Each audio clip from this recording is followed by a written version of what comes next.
Close your eyes. Not because you have to. Not because someone is telling you what to do. But because your eyes are tired. They have been working since the moment you opened them this morning. Taking in the world. Reading faces. Watching for what might go wrong next. They have earned their rest. And so have you. You are here now. In this room.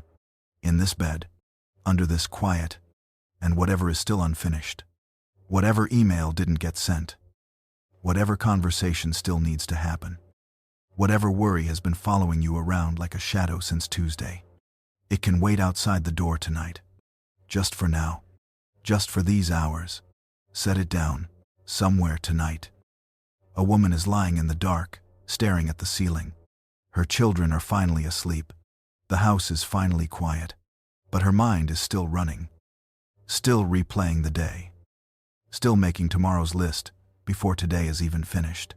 She is so tired that her bones ache. But she doesn't know how to stop. Somewhere tonight. A man is in bed, but not really here. His body is horizontal. But his mind is still at work. Still carrying the weight of a shift that asked too much of him. He gave everything he had today. And he is wondering, in the hollow quiet of the night, if it was enough. Somewhere tonight. Someone is in a hospital waiting room. Or just home from one. The plastic chair is finally behind them, but the fear is still sitting exactly where it was. They are exhausted in a way that sleep alone cannot fix. If you are any of these people, or something close, this is for you. This is not a lecture. This is not information you need to retain. This is a story told slowly. In a dimly lit room. By someone who wants nothing from you, except that you rest. And before the first word of this story begins, there is something you should know. You are not alone in this room tonight. I don't mean that in a vague or poetic way. I mean it as a fact, as solid as the floor beneath you. As real as the breath moving in and out of your chest right now, without you even trying. Beside you, not far away, not watching from a distance, but beside you, is a presence that has been with you longer than any friend you have ever made. A being of light and purpose. A sign to your soul before your first cry broke the silence of the world. Your guardian angel is here. And tonight, we are going to remember that together. 3,000 years ago, a shepherd king sat in the wilderness and wrote these words. He did not write them from a palace, from comfort, from ease. He wrote them from the kind of exhaustion you know, from the long nights of being hunted, of watching everything fall apart, of carrying more than any person should carry alone. And from that place, from the dust and the dark, he wrote, "He will command his angels concerning you, to guard you in all your ways. On their hands, they will bear you up, not push you forward, not hand you a map and send you off alone, but bear you up, the way a river bears a boat, the way strong arms lift a child who has gone limp with sleep, the way something underneath you holds, even when you have forgotten to hold yourself. This is the oldest promise in the world. It is older than any church, older than any building, any institution, any tradition of men. It is woven into the fabric of what you are and why you are here. You were not thrown into this world unguarded. You were sent into it, accompanied, with heaven's attention upon every step, in all your ways, not in the important ways, not in the days when you remember to pray, when you feel close to God, when life is going well and gratitude comes easily. In all your ways, the Tuesday mornings, the 3 a.m. fears, the drive to work when your mind is somewhere else entirely, the quiet heartbreaks no one else saw. All of them, every one, an angel has been present for every single one. Think back, just for a moment, to a time when something should have gone wrong and didn't. A near miss on the road, a moment of inexplicable peace in the middle of chaos, a door that opened when every door had closed, a stranger who appeared at exactly the right moment and said exactly the right thing. You may have called it luck, coincidence, good timing. But what if it was a hand?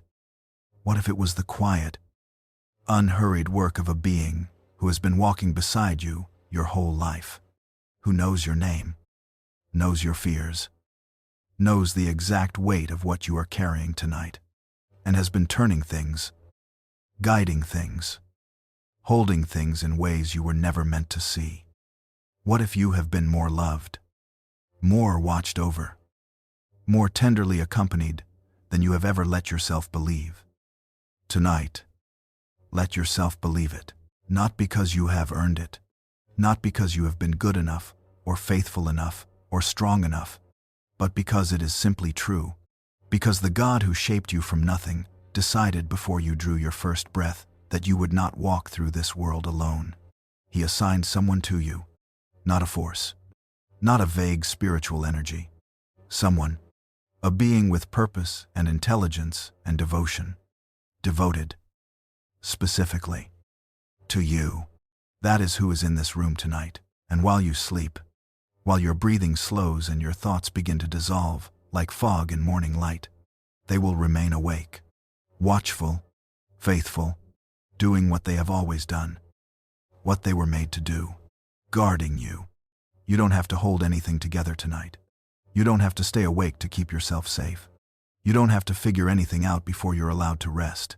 The night is held, you are held, and the story we are about to walk through together, ancien, true, and more beautiful than you may have imagined, will still be here when you wake.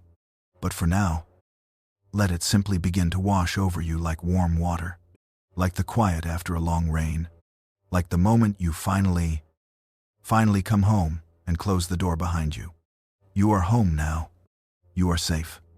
And you have never, not once in your entire life, been as alone as you thought you were. Rest. We begin. There is a question that has been asked by believers for centuries. A quiet question, the kind that surfaces in the stillness between waking and sleep. The kind you might not say out loud but have felt somewhere beneath your ribs on an ordinary afternoon. When did someone start watching over me? Not when did I first feel it. Not when did I first believe it. But when, in the long unfolding of your life, did the care begin? The answer, when you let it settle into you, is almost too much to hold. It began before you knew anything, before you had a name anyone had spoken aloud, before you had opened your eyes to the light of the world for the first time, before you had taken your first breath, made your first sound, felt the first warmth of being held. Before any of that, heaven was already paying attention. A man named Jerome lived in the 4th century in a cave in Bethlehem. Not a comfortable room, a cave, carved into the limestone hillside just above the place where, 300 years before his time, a child had been born in a stable. Jerome had given up comfort deliberately. He had left Rome, its libraries, its society, its ease, and traveled to the Holy Land to be closer to the scriptures he was translating. He worked by lamplight, surrounded by scrolls, converting the ancient Hebrew and Greek of the Bible into Latin so that ordinary people could read it. He was a difficult man by his own admission. Sharp-tongued, impassioned, exacting. He argued with almost everyone he knew, but in the question of guardian angels, his voice became something close to tender. He wrote, "How great the dignity of the soul, since each one has from his birth an angel commissioned to guard it." From birth, not from the moment you first prayed, not from the moment you first walked into a church or understood what faith meant, not from any moment you chose or earned or arrived at through your own effort. From birth. Jerome understood something that the anxious, striving part of us needs to hear again and again. The protection was not a reward. It was a gift, given freely, given first, given before you could do anything to deserve it or ruin it. Somewhere tonight, a new mother is awake in the dark. The baby is finally sleeping.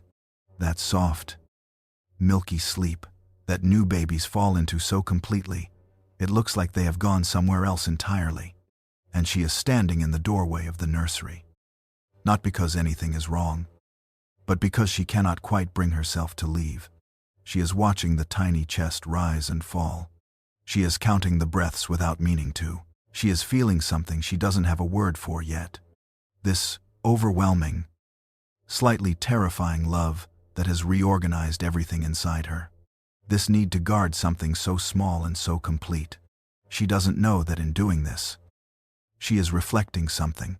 She is a faint echo of something infinitely older and infinitely more certain.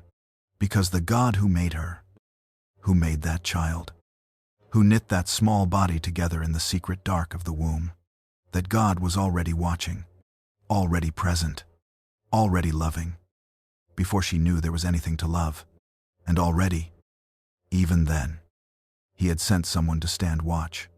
The prophet Jeremiah heard God say to him, "Before I formed you in the womb, I knew you. Before you were born, I set you apart. Before I formed you, before the womb, before the body, before the beginning of your story in this world, you were known, you were thought of, you were named in the mind of God." And the church fathers, the ones who read these words in the lamplight of caves and monasteries, who turned them over for decades, the way you turn a stone in your hand until you understand its weight, they concluded something remarkable. If God knew us before our birth, then his care for us began before our birth. And if his care began before our birth, then perhaps the guardian angel was already present, already assigned, already waiting at the threshold of our arrival into the world. The way someone waits at an airport for someone they love to come through the doors. You were expected. You were prepared for. You were not an accident that the universe scrambled to accommodate. You were an event that heaven anticipated with joy. Think of the oldest photograph you have of yourself. Perhaps you are very small in it. Perhaps you are being held by someone whose arms are no longer here to hold you. Perhaps the colors have faded. The edges have curled. And the world in that image looks like it belongs to another century. You were so small, you knew nothing of what was coming. The years ahead of you, invisible and enormous. The joys you couldn't imagine. The losses you couldn't have prepared for. The ordinary days. Thousands of them. Each one quietly shaping the person you would become. You walked into all of it, not knowing. But you did not walk into it alone. The same being who is in this room with you tonight was there in that photograph. Unseen. As they almost always are. But present. Already devoted. Already knowing your name in the way that only a guardian knows. Not just the letters of it, but the full weight of you, the particular texture of your fears, the specific shape of your longing, the dreams you've carried so long you've almost forgotten they're still there. They knew then. They know now. Saint Basil the Great wrote in the 4th century, "Beside each believer stands an angel as protector and shepherd, leading him to life, leading him to life, not pushing, not dragging, not standing at a distance and issuing commands. Leading, the way a shepherd leads, moving with the flock, knowing the terrain, finding the still water, guiding away from the edges of dangerous ground." And Basil said it plainly, beside each believer, not above, not behind, beside. The word matters. Beside is the word of companionship, of walking together, of presence that is close enough to touch, even when it goes unseen. Beside you. Now. Always. From the very first moment you existed. And in every moment since, there is a man lying awake somewhere tonight. Perhaps it is you. Perhaps it is someone you love, who has lived a long time without feeling particularly watched over. Life has been hard. Prayers have felt unanswered. The sense of God's presence has come and gone like weather. And lately it has been mostly gray. He is not sure what he believes anymore. He is too tired to argue about it, and too honest to pretend. And to him, to you, if that is you, this is what the ancient teaching quietly offers. Not an argument, not a proof, just a fact laid gently in the dark. You were assigned a guardian before you could believe anything. The care does not depend on the clarity of your faith. It does not switch off when you stop feeling it. It does not wait for you to get your theology sorted before it resumes. It was given before you had theology, before you had language, before you had anything at all except the bare, beautiful fact of your existence. And it has continued through every season since. Every gray one, every one where heaven seemed far. Every night you lay exactly like this, tired, uncertain, carrying more than you wanted to carry, and wondered if anything was real. Something was real. Something is real. Right now, in this room, on this night that feels like any other night, and is in fact the only night like this there will ever be. You are accompanied, from before your beginning, until long past your ending. You have always been known. You have always been kept. Rest in that tonight. Let it be enough. You cannot see the wind, but you know it is real. You know it by what it moves. By the way the leaves turn their pale undersides up before a storm. By the way, a candle flame leans suddenly toward a door that has been opened in another room. By the way it finds the back of your neck on a summer afternoon, and for just a moment, everything that was heavy feels lighter. You do not need to see the wind to trust it. You have never once doubted it was there. Angels are something like that. They are not made of flesh and bone the way you are. They do not take up space in the visible world the way a chair does, the way a tree does, the way the person sleeping beside you does. They exist in a different register of reality, closer to light than to matter, closer to thought than to sound, and yet they are more real, not less, than the things we can touch. The ancient teachers of the faith used a word for them that is worth sitting with tonight. In Hebrew, the word is malach. It means messenger, not warrior, though they can be that, not judge, though justice is in their nature. The first and most essential thing an angel is a messenger, a carrier, someone who moves between 2 points, holding something precious, making sure it arrives. They carry things for you. That is what they have always done. They carry the warnings you need before danger arrives. They carry the courage that reaches you just when your own runs out. They carry your prayers, your real prayers, the ones beneath the words, the ones that are more breath than language, upward, through whatever lies between this room and the throne of the God who made you. They are messengers, and they have been carrying things on your behalf for longer than you know. The Church, in its long memory, has spoken of angels, not as a single kind of being, but as a vast family, 9 orders, arranged like rings of light around the presence of God, each order with its own nature, its own closeness to the divine fire, its own particular work.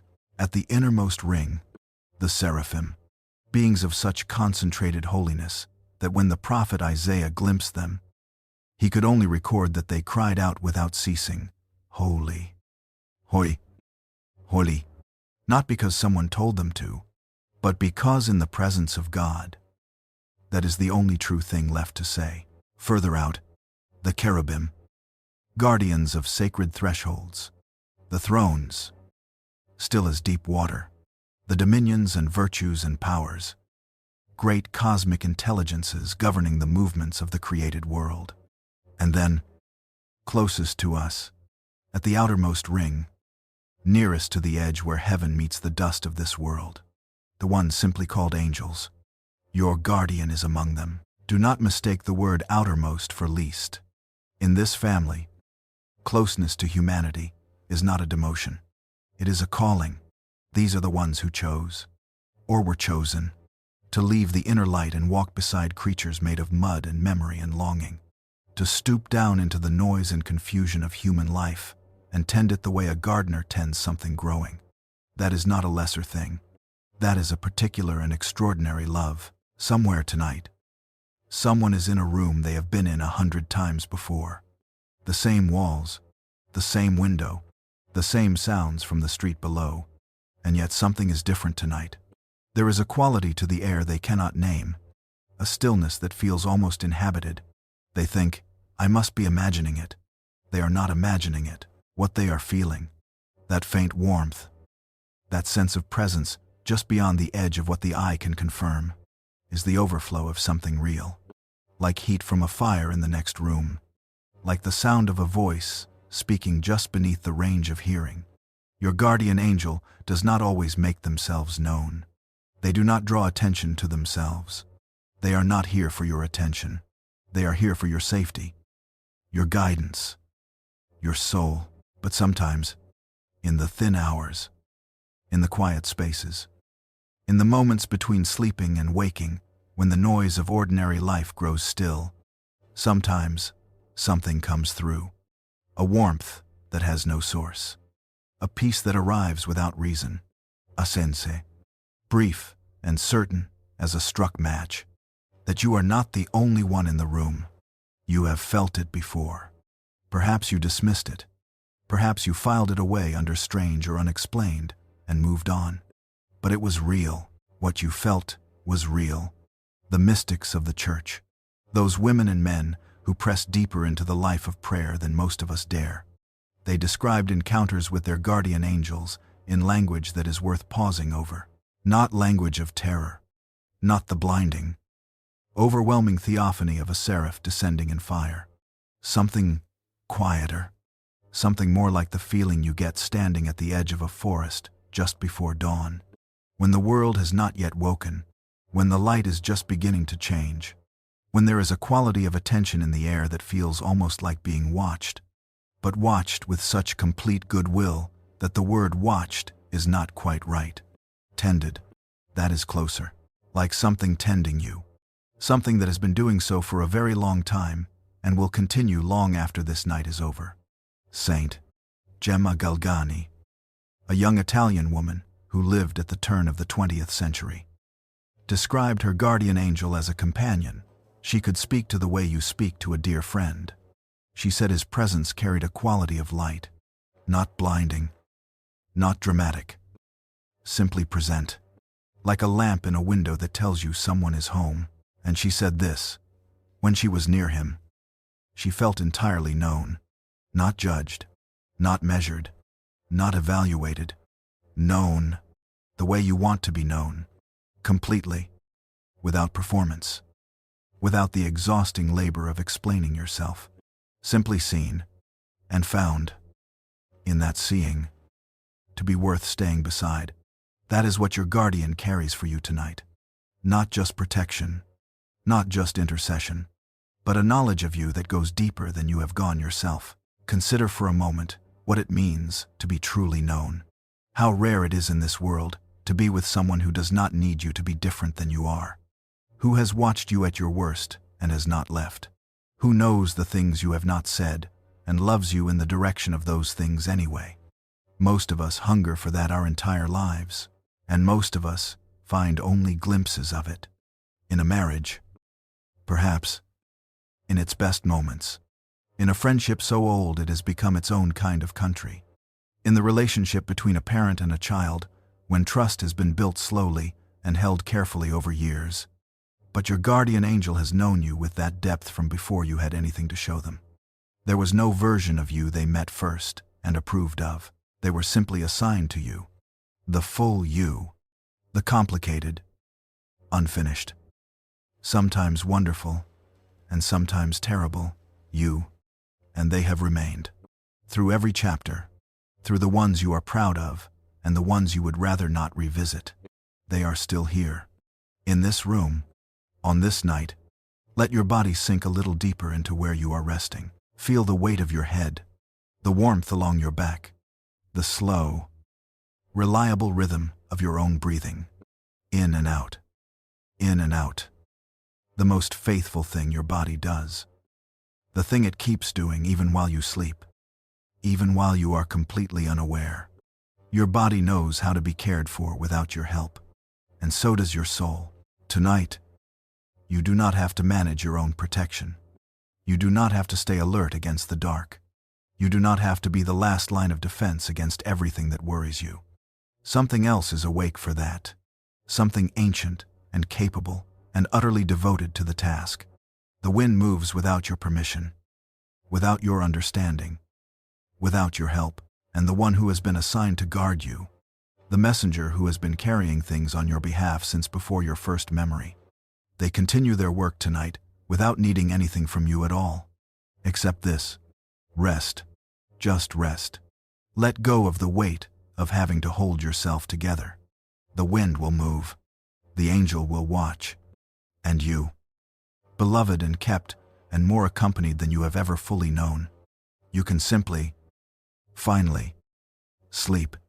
It is the hottest part of the day, the kind of heat that makes the air above the ground shimmer and bend, the kind that turns the distant hills into something liquid, something that seems to breathe, the kind of heat where every living thing finds shade and goes still and waits for the world to cool. Abraham is sitting at the entrance of his tent. He is an old man now, not frail, but old in the way that a very large, the very old, tree is old, rooted, weathered, carrying rings inside him that no one can see, decades of wandering, of waiting, of trusting a God who had asked him to leave everything familiar and walk toward a horizon that kept moving. He had done it. He had left his country, his people, his father's house, and now he sits in the heat of the day at the entrance of his tent in a land called Canaan, and he waits, though he could not tell you exactly what he is waiting for. He is 99 years old. His wife Sarah is 89. The promise God made to him, that he would be the father of many nations, that his descendants would be as numerous as the stars. That promise is so old now, it has almost become part of the furniture of his faith, something he has long stopped examining, something he carries the way you carry an old sorrow, not because you have forgotten it, but because you have learned to live around it. He sits in the heat and waits, and then he looks up. 3 men are standing there. They were not there a moment ago. There was nothing on the road, nothing on the horizon, and now there are 3 figures in the white midday light, and something about them, something he cannot name, something that moves in him the way a deep bell moves the air, makes him rise quickly, not slowly, the way a very old man rises. Quickly, with an urgency he doesn't stop to analyze. He runs to meet them. He bows to the ground. And the first words out of his mouth are not, "Who are you?" or "Where did you come from?" They are, "Please, if I have found favor in your sight, do not pass your servant by. Stay. Don't go." Something in Abraham recognizes something in them. Even before his mind has caught up with what his soul already knows, he calls to Sarah. He runs to the herd and selects a calf, tender, good, and gives it to a servant to prepare. He brings curds and milk and the bread Sarah has baked. He sets it before them and stands nearby while they eat. Under the tree, in the shade, in the heat of the day. And while they eat, one of them asks a question. "Where is Sarah, your wife?" Abraham says, "She is in the tent." And the visitor, the one whose voice carries something different, something older than sound itself, says simply, "I will return to you about this time next year, and Sarah, your wife, will have a son." Inside the tent, Sarah is listening. Of course she is. She is an 89-year-old woman who has been carrying a promise and its silence for decades. She has watched other women's children grow up and grow old. She has held other women's grandchildren. She has prayed the same prayer in so many different postures, kneeling, weeping, quietly, bitterly, hopefully, numbly, that the prayer itself has become a kind of companion. And now a stranger's voice is drifting through the tent fabric saying, "She will have a son."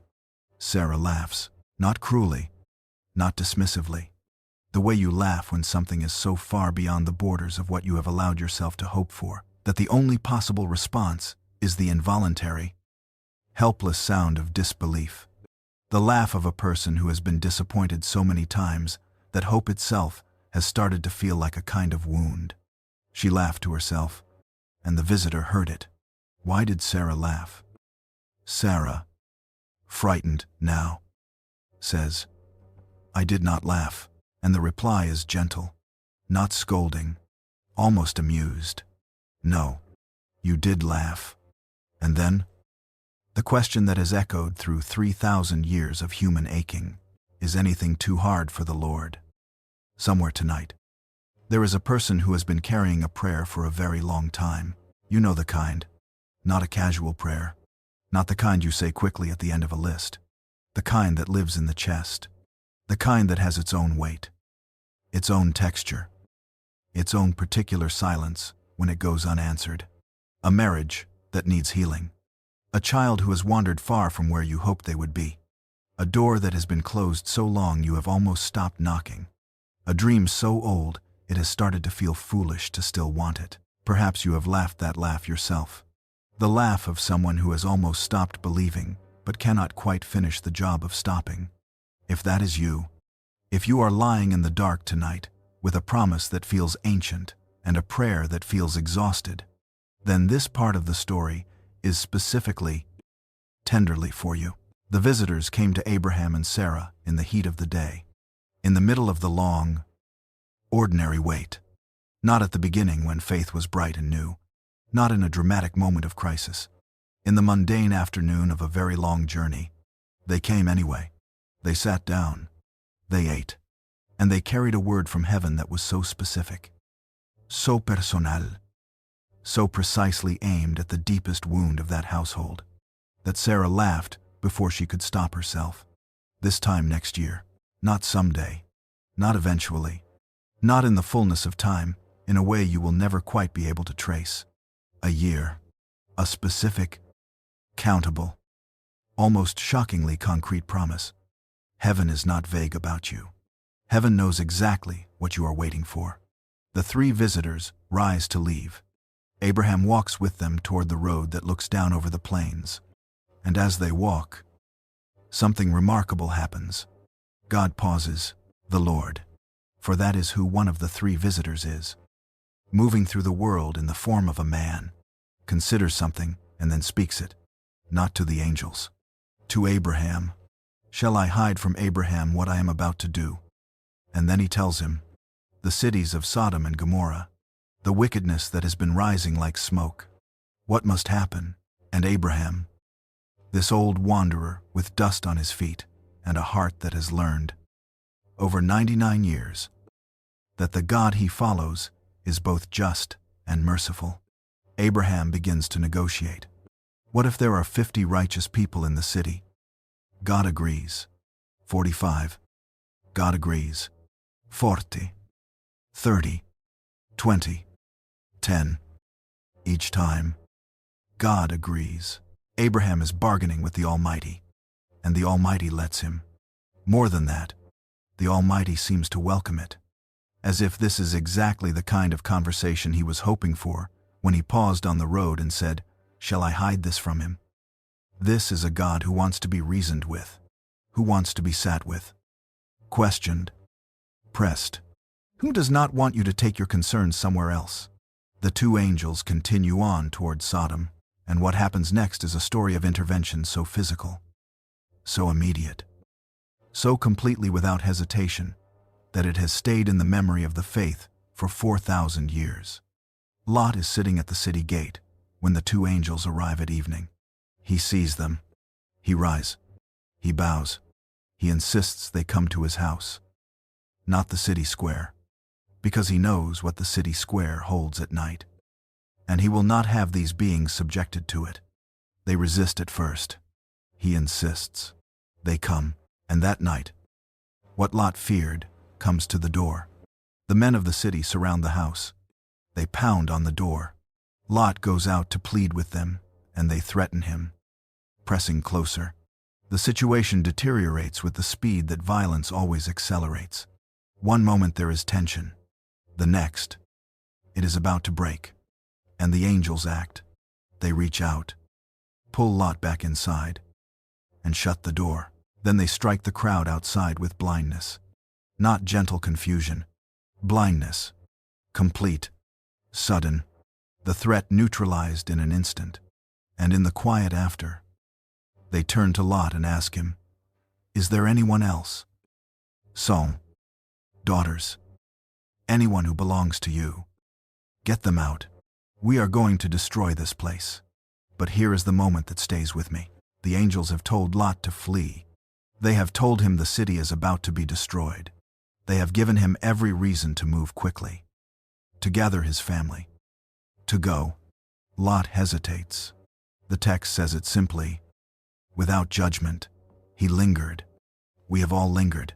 We have all been told, by something internal and insistent, that it is time to go, time to leave something behind, time to move toward the life we are supposed to be living, and instead we have stood in the doorway, held by everything familiar, unable to take the first step.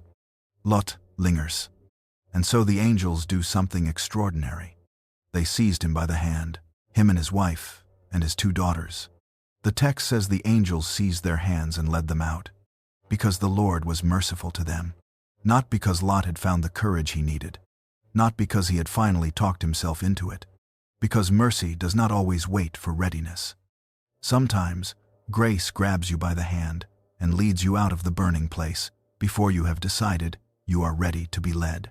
Somewhere tonight, there is someone who knows they need to go, to leave something, to release something, to take the first step toward a life that is waiting on the other side of a threshold they keep approaching and retreating from. They are not ready. They do not feel ready. And what this old story whispers into the dark is simply this. Readiness was not what saved Lot. Mercy was, the same mercy that seized him by the hand and led him into the open air, away from the fire, toward the mountain, toward the morning. That mercy has not changed. It has not grown impatient with human hesitation. It has not decided that your lingering disqualifies you from being led. It is still reaching. It is still holding out its hand. And your guardian angel, who has watched you stand in this doorway before, knows the way out. They have always known the way out. When you are ready, or even when you are not, they will lead you through. Tonight, let that be enough. Let your hands be open. Let the grip that holds you be someone else's for a while. You do not have to be the strong one tonight. You just have to let yourself be led. There is a mountain in the region of Moriah. It does not look like the kind of place where the most important moment of a man's life would happen. It is not dramatic from a distance, not volcanic, not towering, not the kind of peak that draws the eye from miles away and makes you feel that something sacred must live there. It is simply a mountain, the kind you climb because you have been told to. Abraham rises early. That detail matters. He does not lie awake through the night wrestling with it. Though surely the wrestling happens somewhere in the hours before dawn. He does not delay the morning with excuses, with preparations that take longer than they need to, with the 1,000 small ways a person can postpone the unbearable. He rises early. He saddles his donkey himself. He cuts the wood for the offering. He wakes 2 of his servants, and he wakes his son Isaac. And in the gray light, before sunrise, they set out. The text does not tell us what Abraham said to Sarah before he left. It does not tell us what he prayed in those last dark hours before dawn. It only tells us that he rose. And he went.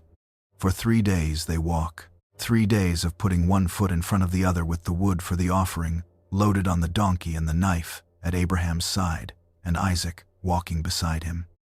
Asking questions the way children ask questions. Openly. Without suspicion. Without knowing that the question lands like a stone in still water. Father. Yes. My son. The fire and the wood are here. But where is the lamb for the burnt offering? Abraham answers without breaking his stride. God himself will provide the lamb. My son. He does not know yet that this is not faith speaking. He does not know yet that he is stating a fact. He thinks he is offering comfort. He thinks he is saying the only true thing he has left. The last handhold on the cliff face of his trust. He does not know that somewhere on this mountain, caught in a thicket, a ram is already waiting, already there, already provided. Before Abraham arrived, before Isaac asked his question, before the first step of this 3-day walk was taken, the provision was already in place. The answer was already on the mountain. They just had to keep walking toward it. They reach the place. Abraham builds the altar. He arranges the wood. He binds his son, Isaac. the child of the promise, the one he waited a century for, the one through whom all the promises were supposed to be fulfilled. And he places him on the altar. He raises the knife. And then the voice comes, not gradually, not as a feeling or a prompting or a gentle interior movement. A voice, clear and immediate and close, as though the speaker is right there on the mountain, which of course they are. Abraham, Abraham, here I am. Do not lay your hand on the boy. Do not do anything to him. Now I know that you fear God, since you have not withheld your son, your only son, from me. Abraham looks up, and there, in the thicket, is the ram. I want to stay here for a moment, because there is something in this scene that speaks directly to wherever you are tonight. The ram was already there, before Abraham raised the knife, before the voice came, before the test was completed, or the faith was proven, or the outcome was known. The ram was in the thicket, waiting. What you need, the provision, the way forward, the answer to the thing you have been circling for weeks or months or years, may already be in place, already prepared, already waiting in the thicket of some circumstance you haven't fully seen yet. You are still walking toward it. The 3 days are not finished, but the ram is already there, somewhere tonight. A person is lying in the dark with a problem they cannot solve. They have turned it over so many times it is worn smooth in their hands, like a stone carried in a pocket for years. They know every angle of it, every possible approach, every door they have already tried that did not open. They are tired of carrying it, and what this mountain has to say to them, quietly, in the dark, in the language of an old story told to weary people, is this: you are not the one who has to provide the answer. You never were. Abraham was not asked to produce a lamb. He was asked to walk, to trust, to keep moving toward the mountain, even when every step felt like it cost him something he could not afford to lose. And at the moment he had given everything he had, at the very threshold of the unbearable, the provision appeared. Not before, not comfortably early, not with enough lead time to feel settled. At the threshold. Heaven tends to work at the threshold, not because it is cruel, not because it enjoys the suspense, but because the threshold is where trust is forged into something that can hold weight, and what is built there lasts. Now let us go further forward in time. Many centuries after Abraham, many centuries after Moses and the Exodus and the wandering in the wilderness, we come to the city of Babylon, where a people who were torn from their homeland live in exile. They remember Jerusalem the way you remember a home you grew up in that no longer belongs to you. They carry it in their chests. Among them is a man named Daniel. He is not a soldier or a king. He is a man of prayer, 3 times a day, without exception, without apology, without calculation about who might be watching. He opens his window toward Jerusalem, kneels down, and prays to the God of Israel. This is his whole defense. This daily practice of turning toward heaven, this habit built so deep into the structure of his days that no decree, no threat, no consequence can dislodge it. It is also the thing that makes him enemies. The trap is set carefully. Officials who resent Daniel's influence convince the king, a good king, a king who genuinely cares for Daniel, to sign a decree, 30 days. No prayer to any god or man except the king himself. Anyone who disobeys will be thrown into the den of lions. The king signs it, not understanding who the decree is really aimed at. Daniel hears about it, and then he does the thing he has always done. He goes home, he opens his window, he kneels, he prays. No drama, no protest, no heroic speech. Simply, this is who I am. This is what I do, and I will not stop doing it because the cost has gone up. His enemies find him there. They report him. The king is devastated. The text says he worked until sunset, trying to find a way to save Daniel, to find a loophole in his own law. But there is none. With a heavy heart, he gives the order, and Daniel is lowered into the pit. The king seals the entrance with his own ring. He goes back to his palace. He refuses food. He refuses music. He cannot sleep. And the text gives us one of its quietly devastating details. He spent the night fasting, and no diversions were brought to him, and sleep fled from him. The king, with all his power, with all his resources, with every comfort that human authority can provide, cannot sleep. He lies awake in his palace, helpless, turning in the dark, while Daniel, in the pit, with the lions. We are not told that Daniel could not sleep. We are told he was there all night. We are told what happened in the morning, but the night itself, what Daniel experienced in the darkness, with the warm breath of lions somewhere nearby, and the cold stone of the pit beneath him. The text is quiet about that. I think the silence is intentional. I think the silence is saying, in the pit, in the dark, where no human comfort could reach, he was not alone. And so the night passed. The morning came. The king ran. He called out over the sealed entrance. The text says, he called in an anguished voice, which is the voice of a man who has been dreading the answer all night. Daniel, servant of the living God, has your God been able to rescue you? And from the depths of the pit, calm, strong, unhurried, my God sent his angel and shut the mouths of the lions. An angel in the pit, not outside the pit, not hovering above it, not waiting at the entrance to congratulate Daniel on the other side. In the pit, with him, through the night, in the specific darkness of the specific impossible place Daniel found himself in.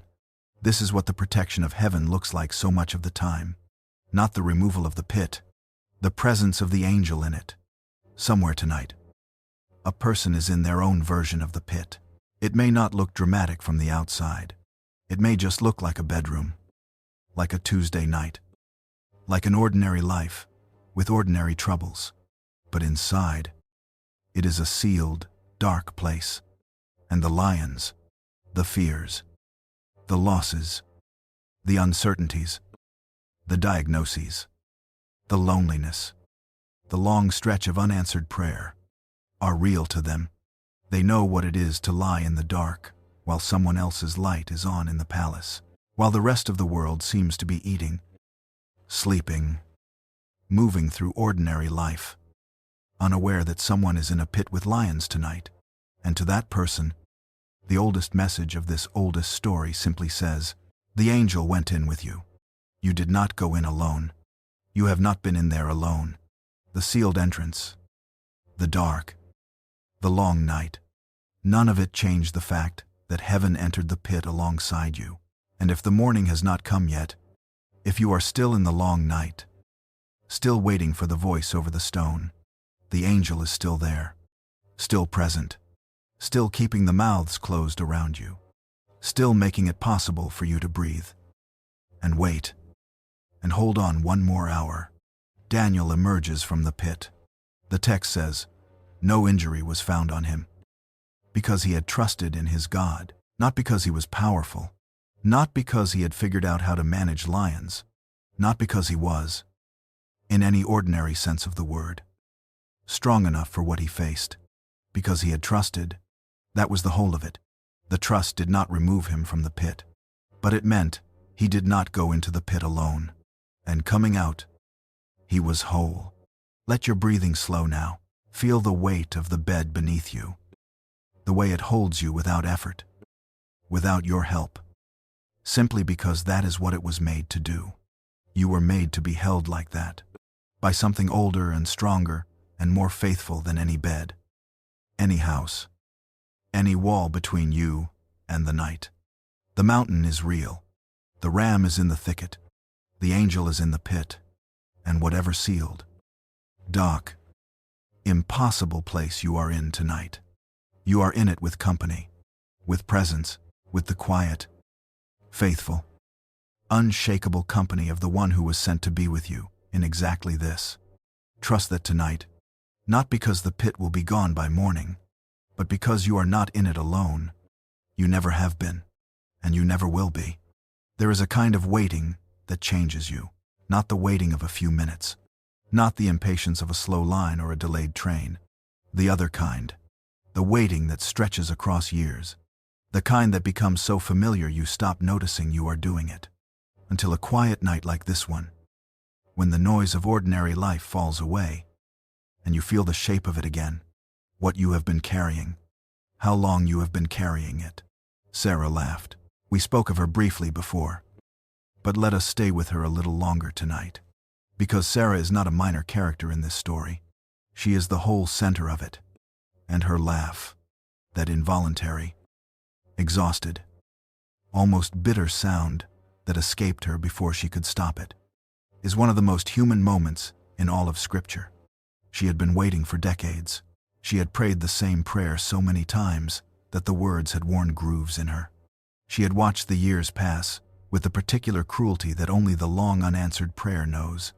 Each year, not just another year of waiting, but another year of diminishing possibility, another year of the door closing a little further.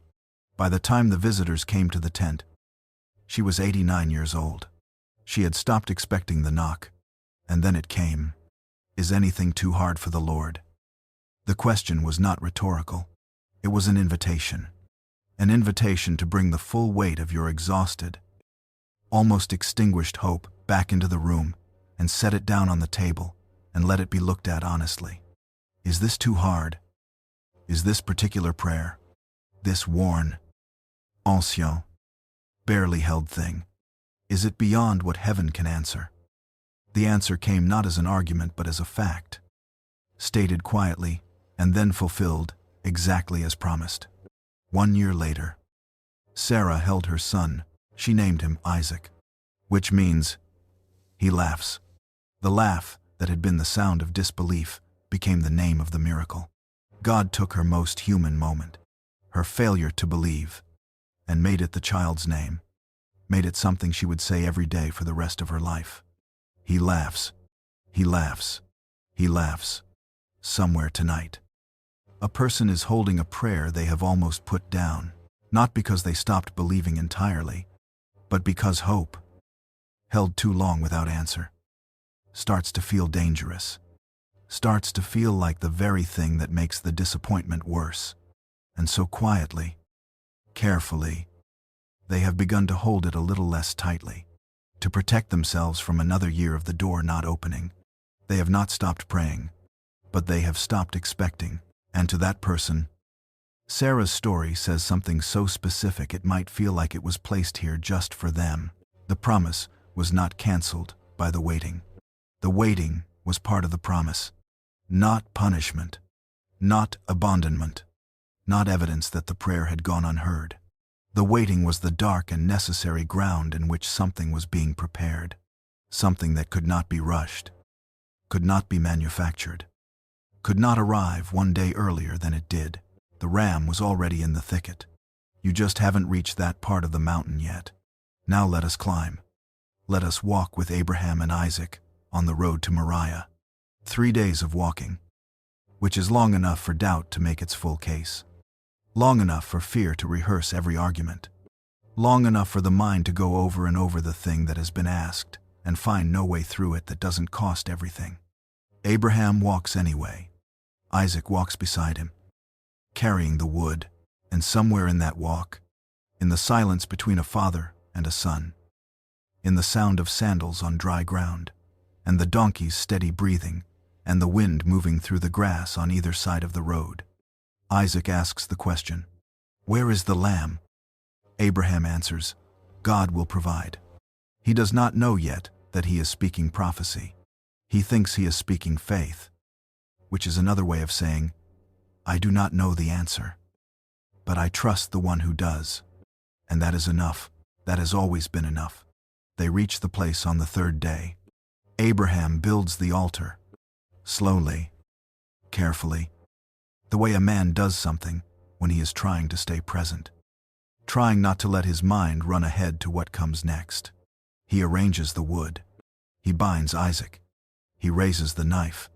And heaven waits until exactly that moment. Not a moment earlier.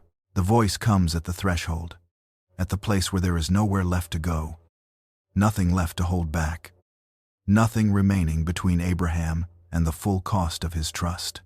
Abraham, Abraham, here I am. Do not lay your hand on the boy. And then Abraham lifts his eyes, and there in the thicket is the ram, already there, already caught, already waiting, not arriving in that moment, but revealed in that moment.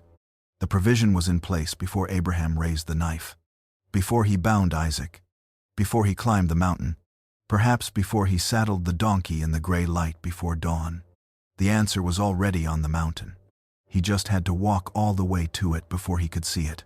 This is what the saints have called the pedagogy of God, the way heaven teaches, not through explanation, not through advance information, not through removing the difficulty before we encounter it, but through walking with us through it, all the way to the place where the provision becomes visible.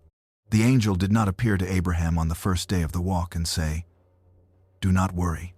There is a ram waiting for you at the top. Here is what will happen." Step by step, the angel came at the threshold, because the threshold is where trust becomes real, because what Abraham built on that mountain, that bone deep, cost everything, nowhere left to hide trust, became the foundation of a faith that would hold billions of people for thousands of years. The walk was not wasted. The 3 days were not a delay. They were the making of something that could not have been made any other way. Your guardian angel has walked every step of your long roads with you. The 3-day walks, the ones that stretched into 3 months, 3 years, 3 decades, the ones where you kept putting one foot in front of the other, not because you could see the destination, but because stopping felt worse than going. They have been beside you on every one, not rushing you, not pulling you faster than you could go, moving at your pace, staying close, knowing, because they can see what you cannot, that the ram is already in the thicket, that what you need is already prepared, that the answer is already on the mountain. You are simply still walking toward the place where you will be able to see it. Let that settle into you now.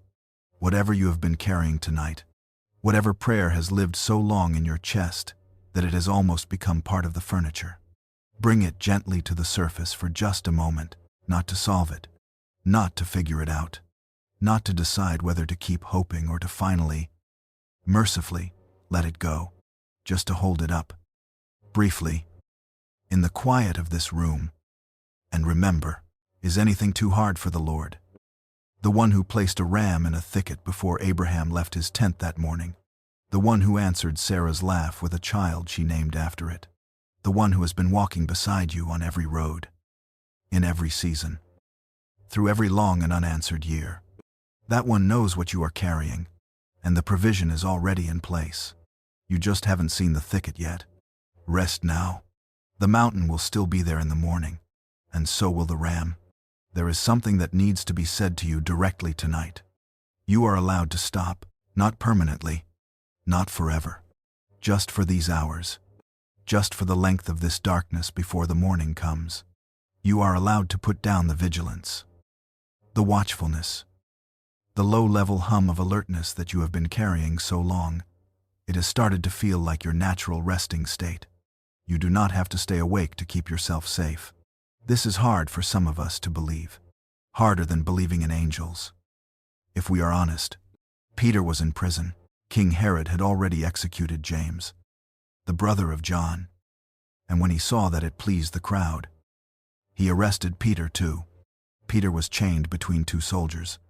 More soldiers guarded the door, and beyond the door, an iron gate, and beyond the iron gate, the city of Jerusalem, where the young church was gathered in someone's house, praying desperately, praying the way you pray when you have already lost one person and you cannot bear to lose another, when the situation is entirely out of your hands and prayer is the only door left open. They were praying through the night, and Peter was asleep. Let that land for a moment. Peter, who had denied Jesus 3 times in a courtyard while warming his hands at a fire, who had wept bitterly afterward, alone in the dark, who knew, better than almost anyone, what it felt like to fail catastrophically at the moment that mattered most. Peter, who had every human reason to lie awake, running the calculations of his situation, counting the soldiers, measuring the chains, estimating the thickness of the iron gate, composing, perhaps, the things he wanted to say before the end. Instead, he was asleep, so deeply asleep that when the angel came, he had to strike Peter on the side to wake him. Not tap. Strike. The word implies some force. The kind of contact that jolts you out of a deep sleep, that brings you up from far under the surface into sudden, blinking wakefulness. Get up quickly. And Peter got up, still half in the dream, still not entirely sure what was happening. The chains fell from his wrists. The text offers no explanation for this. No mechanism. Simply, the chains fell, and Peter followed the angel out. He thought he was dreaming. The text tells us this directly.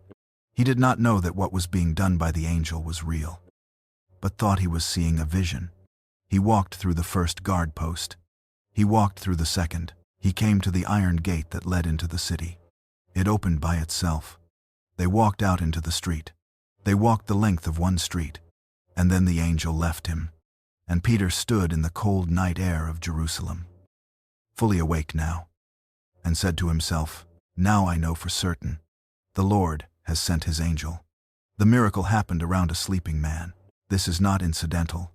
I do not think it is accidental that the Spirit of God, in preserving this story through the centuries, kept that detail, kept the image of Peter, chained, between soldiers, asleep. It is kept for you, for the person who believes, somewhere in the unexamined architecture of their faith, that they must stay alert to be protected, that if they let their guard down, if they stop holding everything together with the effort of their own watchfulness, something will go wrong.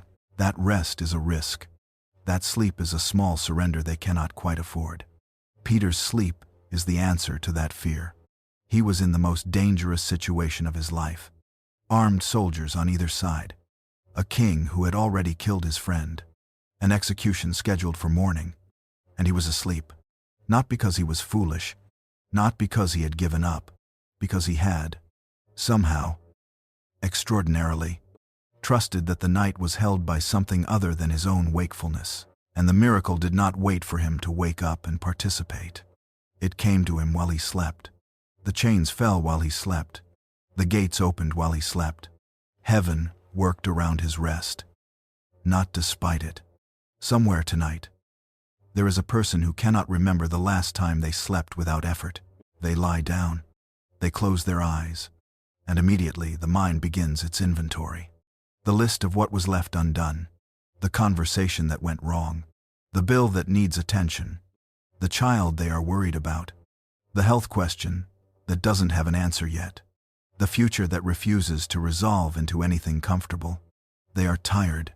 They are so tired, but the tiredness and the sleeplessness exist together in the same body, which feels like a particular cruelty, and to that person, to you, if that is you, Peter's story offers something more than comfort.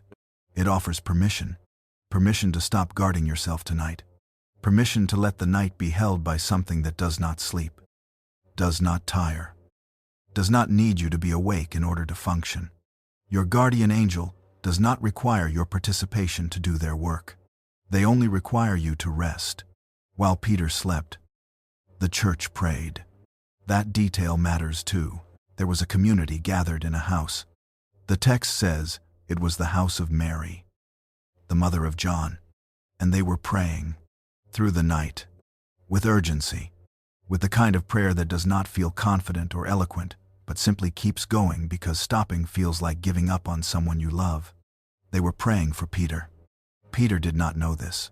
He was asleep, but the prayers were rising, being gathered, being carried, and heaven was moving in response to them, sending an angel into a locked prison to wake a sleeping man and walk him out through gates that opened like they had been expecting him.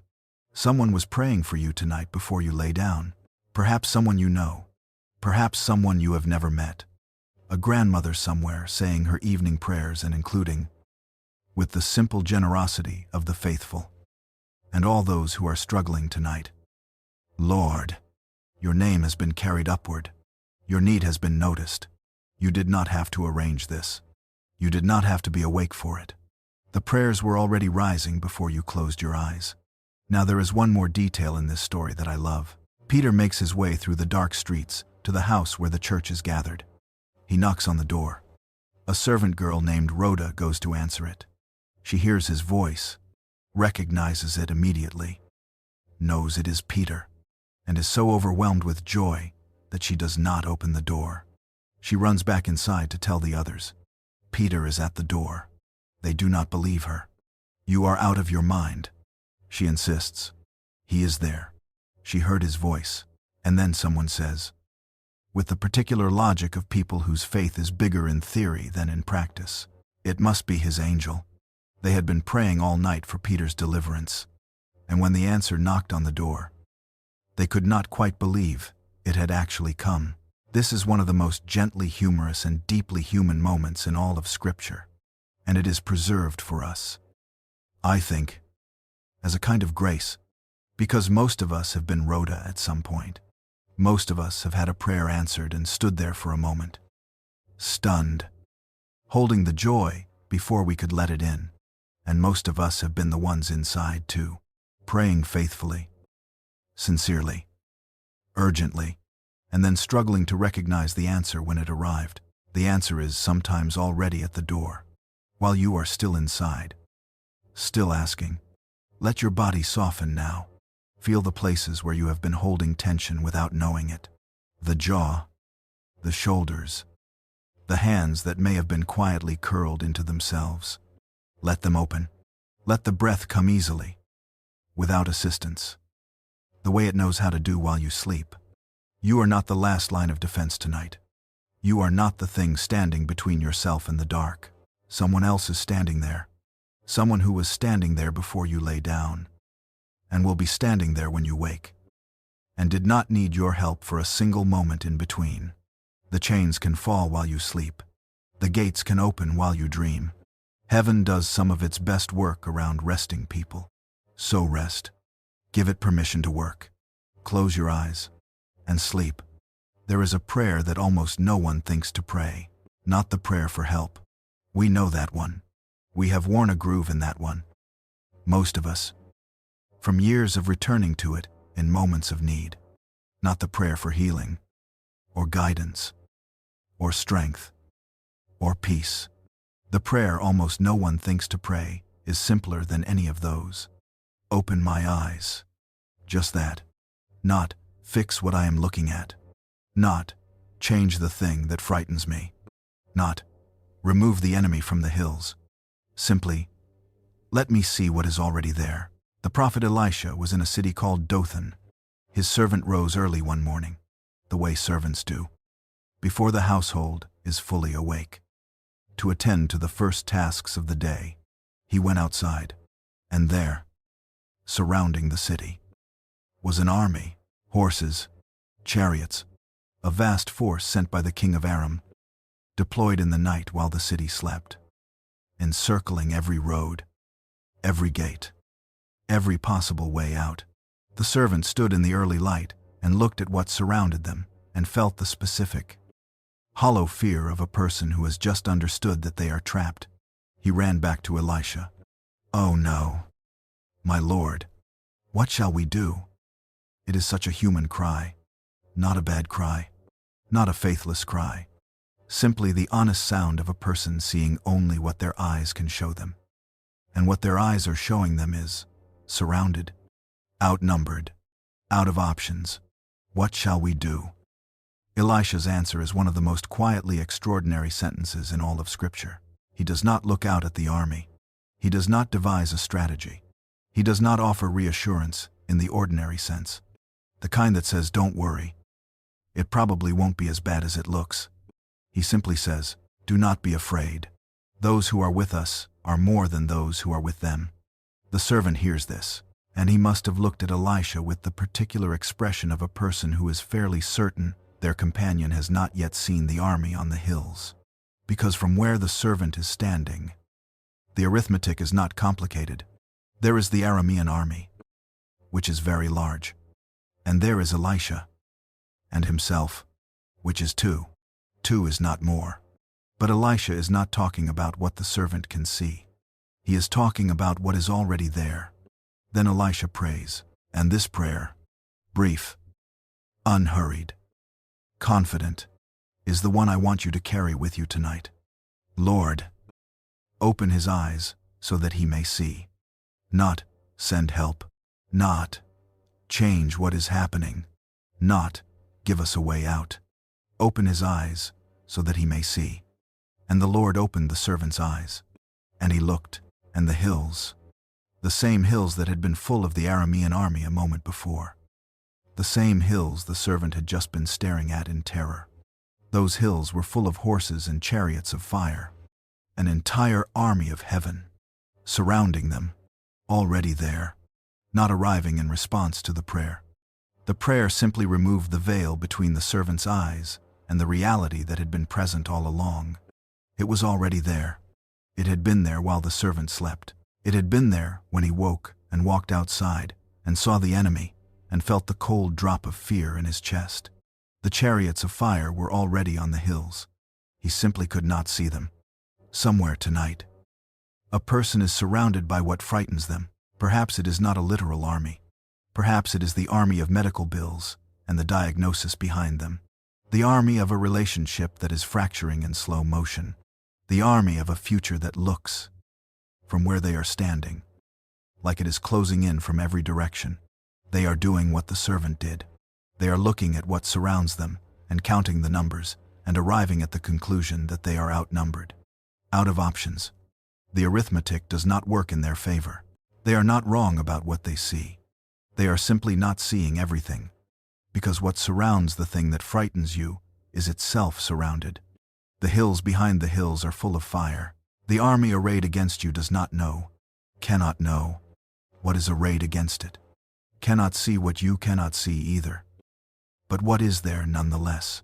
What has been there through every sleepless night, every fearful calculation, every moment of staring at the hills and counting only what is visible? Your guardian angel is not alone. They are part of a company so vast it makes every earthly army look like a handful of stones. And they are on your hills tonight.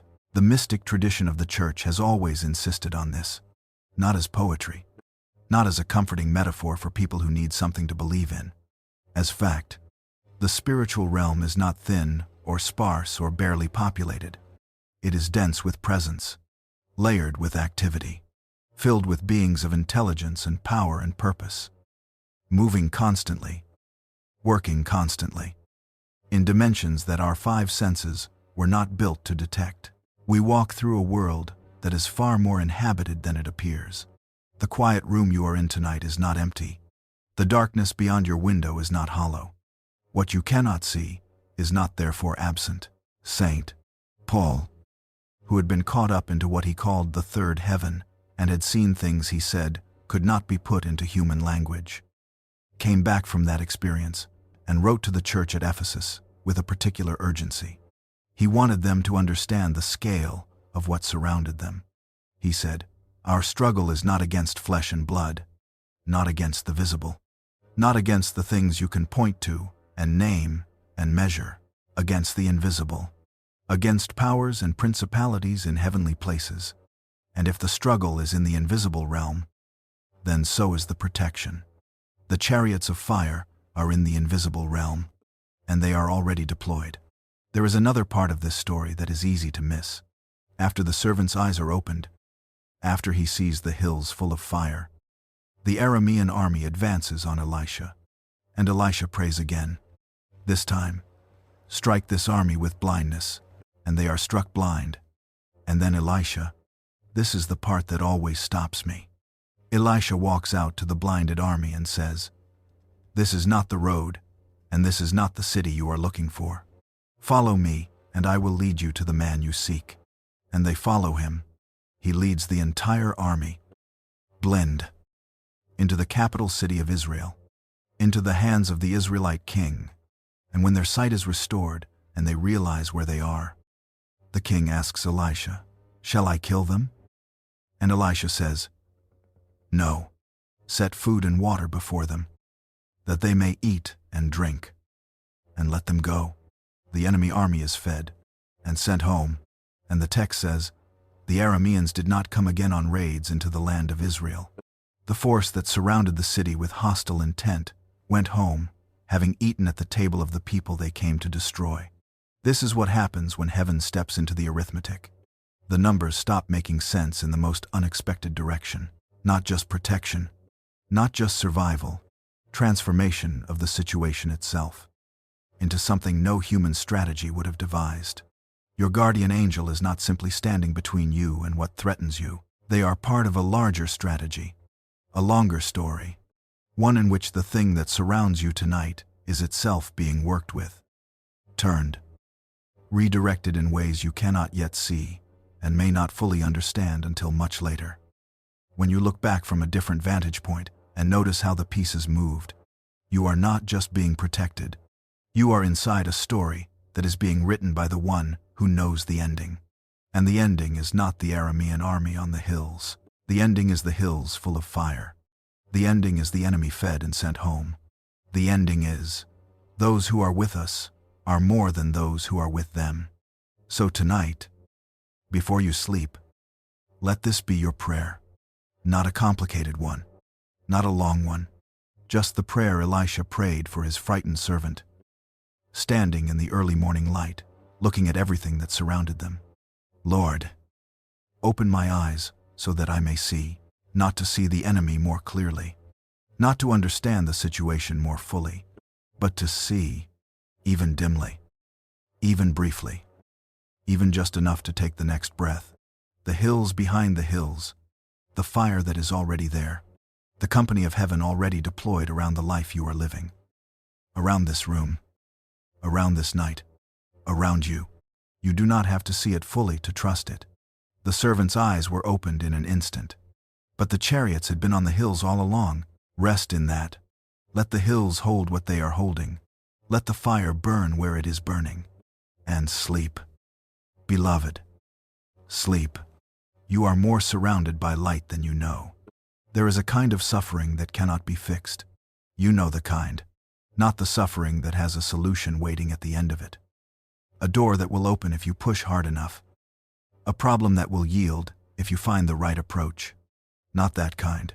The other kind. The suffering that simply must be walked through. The cup that will not be taken away no matter how sincerely, how desperately, how completely you ask for it to be. Most of us will meet this kind at least once. Some of us are in it right now. The Garden of Gethsemane sits on the slope of the Mount of Olives, just outside Jerusalem. It is a quiet place. Ancient olive trees, gnarled and silver in the moonlight. Their roots so deep, they have outlasted empires. The air smells of earth and stone, and the faint sweetness of the trees themselves. It is the kind of place where you might go to think, to pray, to be away from the noise of the city for a little while. Jesus went there on the last night of his earthly life. He knew what was coming, not in the vague way that we know difficult things are ahead of us. The sense that something hard is approaching, but the details are still merciful, obscured. He knew precisely. The betrayal, already in motion, a few streets away. The arrest, the trials, the torture, the cross. He knew the weight of it. And he went to the garden to pray. He asked his disciples to wait for him. He took Peter, James, and John a little further in. And then the text says something that has always struck me as one of the most honest sentences in all of the Gospels. He began to be sorrowful and troubled. He began to be, as if the full weight of what was ahead was arriving in stages, breaking over him like waves, as if the knowledge he had carried was now becoming feeling. The way a cold you have been ignoring for days suddenly arrives all at once in the night. He said to his 3 disciples, "My soul is very sorrowful, even to death. Remain here and watch with me." Then he went a little further, and he fell on his face, and he prayed, "My Father, If it is possible, let this cup pass from me. There is no prayer more honest than this one. If it is possible, not I accept this gladly, not I welcome what you have planned. The full, unguarded truth of what he was experiencing. I do not want this. If there is another way, I want the other way. If this cup can be taken from me, I am asking you to take it. The Son of God, lying face down in a garden, asking his Father to find another way. And the answer was not yes. The cup was not taken. The cross was still ahead. The arrest was still coming. The nails, the thorns, the hours of darkness, all of it still there, unchanged. On the other side of this night, but something happened in the garden that the Gospel of Luke records with a quietness that feels almost like reverence. And there appeared to him an angel from heaven, strengthening him. An angel from heaven, not a vision, not a dream, not a feeling of peace settling over him like a change in weather. An angel, present, real, sent from the Father into the garden, into the darkness, into the very place where the Son of God was sweating blood from the intensity of his anguish. Not to remove the cup, not to explain why the cup was necessary, not to offer information or strategy or any of the things we tend to reach for when someone we love is suffering. Simply, to strengthen him. That was the whole of the mission. To be present, to add something to what Jesus had. Not enough to avoid the cross, but enough to carry it, enough to stand, to go back to his sleeping disciples, to face Judas when he came with the soldiers, to walk the road that lay ahead. Not rescue, strength for what could not be escaped. This is perhaps the most important distinction in all of angelic ministry, and it is the one that matters most to the people lying awake tonight in the particular darkness of the unavoidable. Sometimes, your guardian angel comes to move the obstacle. They shut the mouths of lions. They open prison doors. They lead you by the hand out of the burning city. They place a ram in a thicket. They make iron gates swing open in the dark. But sometimes, and this requires more courage to receive than the miracles do, sometimes they come not to remove the suffering, but to strengthen you to bear it. Not because God doesn't care, because the cup, in this particular season, for reasons you may not fully understand until you are standing somewhere very different, looking back, the cup must be drunk, and you will not drink it alone. Somewhere tonight, a person is facing something that will not go away. Perhaps they have prayed the prayer many times now. The honest prayer. The face-down prayer. The, if it is possible, prayer. And the answer has not been the removal of the thing. The diagnosis is still real. The loss is still real. The road ahead is still the road ahead. And it is hard. And they are tired. And they are wondering in the quiet of this night whether they have the strength to walk it. To that person, the garden has something to say that no amount of explanation can replace. He went there first. Whatever cup you are holding tonight, he held a cup too, in a garden, on a dark night, with his face on the ground and his sweat falling like blood. And the Father did not take it from him, but the Father sent someone. The Father did not leave him on the ground alone. An angel came, and the strength that came with that angel was enough. Not comfortable, not easy, not a transformation of the suffering into something painless. Enough, just enough to stand, to return to his disciples, to say, let us go and walk toward what was waiting. Enough is what the angel brings when the cup cannot be taken. And enough, in those moments, is everything. After the angel came, Jesus prayed again. This time he did not ask for the cup to be removed. He said, your will be done. Something had shifted. Not the circumstances. Those were identical. Not the cross. That was still coming. Still real. Still hours away from its full horror. What shifted was something interior. Something fortified. The prayer that had begun with, if it is possible, arrived at your will be done. Not resignation. Not giving up. Surrender. which is a completely different thing. Resignation says, I have no choice. Surrender says, I trust the one who holds this. The angel did not argue Jesus into surrender, did not explain or justify or make a case for why this was necessary, simply came and strengthened, and in the strengthening made surrender possible. This is what presence does that explanation cannot. When someone sits with you in the dark, not talking, not fixing, just there, something in you that was about to break holds a little longer. The angel sat with Jesus in the dark. Your guardian angel sits with you in yours. There is one more thing to notice before we leave the garden. When Jesus returned to his disciples after the angel had strengthened him, he found them asleep. 3 times he came back to them. 3 times they were asleep. They could not watch with him even 1 hour. He said, not in anger, but with a sadness that is almost tender, the spirit is willing, but the flesh is weak. The people who loved him most could not stay awake for him. But the angel did not sleep. The angel came when the disciples could not, arrived when human companionship had reached its limit and collapsed into exhaustion, moved into the space that even the best, most loving, most devoted human presence could not fill. Your guardian angel moves into that space too, the space beyond what any person can offer you, beyond what any friend, any spouse, any parent or child can reach. The innermost room of your need, where you are most alone, most afraid, most face down on the ground. That room is not empty. The angel is there, has always been there, will be there tonight when the last light goes out and the darkness comes and you are as alone as it is possible for you to feel. You will still not be alone. So if you are carrying something tonight that will not be taken from you, if the cup is still there, still real, still waiting to be walked through, then let this be what you take into sleep with you. Not an answer, not a reason, not an explanation for why the suffering is necessary, or how long it will last, or what waits on the other side of it. Just this: an angel came to the garden, and the strength that came with it was enough. It was enough to stand. It was enough to go forward. It was enough to say, your will be done, and mean it.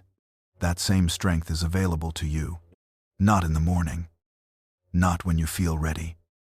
Not when you have gathered yourself sufficiently. Now, in the dark, in the garden of this night, the angel is already here, and what they bring is enough. There is a particular kind of love that goes to serve even when it seems pointless. Not the love that shows up when there is still hope. Not the love that stays when the outcome might yet be changed. The other kind, the love that rises before dawn and wraps spices carefully and walks through the dark toward a sealed tomb. Not because it expects anything, but simply because it does not know how to stop. This is the love that met the angel first. The women left before sunrise. Mary Magdalene, Mary, the mother of James, Salome, moving through the streets of Jerusalem in the gray hour before light, carrying the spices they had prepared. They had watched where he was buried. They had seen the stone rolled across the entrance. They had seen the soldiers posted to guard it. They were not going to the tomb because they believed something would happen there. They were going because he had been there. And they loved him. And grief moves toward what it has lost, even when it knows it cannot get it back. On the way, they said to each other, "Who will roll away the stone for us from the entrance of the tomb?" A practical question. A heavy stone. Roman soldiers. No plan. They went anyway. What met them there was not what they expected. The earth had shaken. An angel of the Lord had descended from heaven and rolled back the stone, not to let anyone in or out, for Jesus had already risen, but to let the women see, to open the evidence, to invite them into the truth that had already happened while they were still sleeping, still grieving, still carrying their spices through the dark. The stone was already moved when they arrived. The angel was sitting on it, not standing guard, not hovering in the air above it with wings spread, sitting on the stone, in the posture of someone who has completed a task and is entirely at rest, unhurried, calm, as if he had been waiting for them and was in no particular rush now that they had come. His face was like lightning. His clothing was white as snow. The guards had seen him first, and they had trembled and become like dead men. That phrase, like dead men, meaning they were so overwhelmed they lost all capacity to act, to move, to be the soldiers they had been posted there to be. And then the angel turned to the women, and the first words from his mouth were not behold or marvel or be astonished. They were, do not be afraid, do not be afraid. It is the most repeated command in Scripture, more than any other instruction, any other call to action, any other word spoken by God or his messengers to the people they encounter. Do not be afraid. Not because there is nothing frightening. The angel in front of them was frightening. Soldiers trained for combat had fallen like dead men at the sight of him. Not because the situation was easy or fully understood or resolved into something comfortable. Do not be afraid. Because I am here. Because what I am about to tell you changes the arithmetic of everything you thought you knew about how this story ends. I know that you seek Jesus who was crucified. He is not here. He has risen. As he said, come, see the place where he lay. Come and see. The angel did not simply announce the resurrection and leave them to process it alone. He invited them closer. Come into the empty space. Look at the place where the body was. Let the absence itself be the evidence. The grave clothes were there, folded, arranged, not scattered in haste, not flung aside in chaos.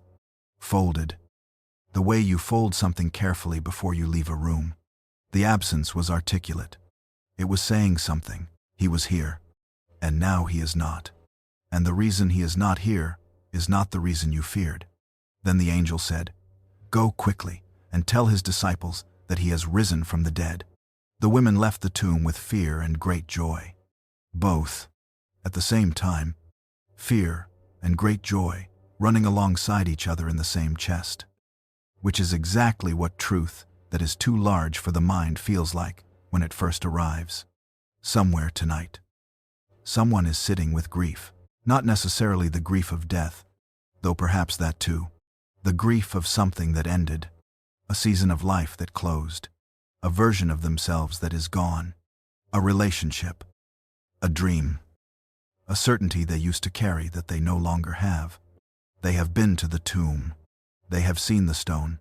They know what is sealed behind it, and they have accepted, reluctantly, that it is sealed, and what this morning has to say to them, quietly, in the dark, in the voice of an angel sitting on a stone, as if he has been waiting, is simply this: stones move, not always the ones you expect, not always on the timeline you need, not always in the way that restores exactly what was lost, but the God who rolled a stone away from a tomb on a Sunday morning while the world was still asleep. That God is not finished with the sealed places in your life.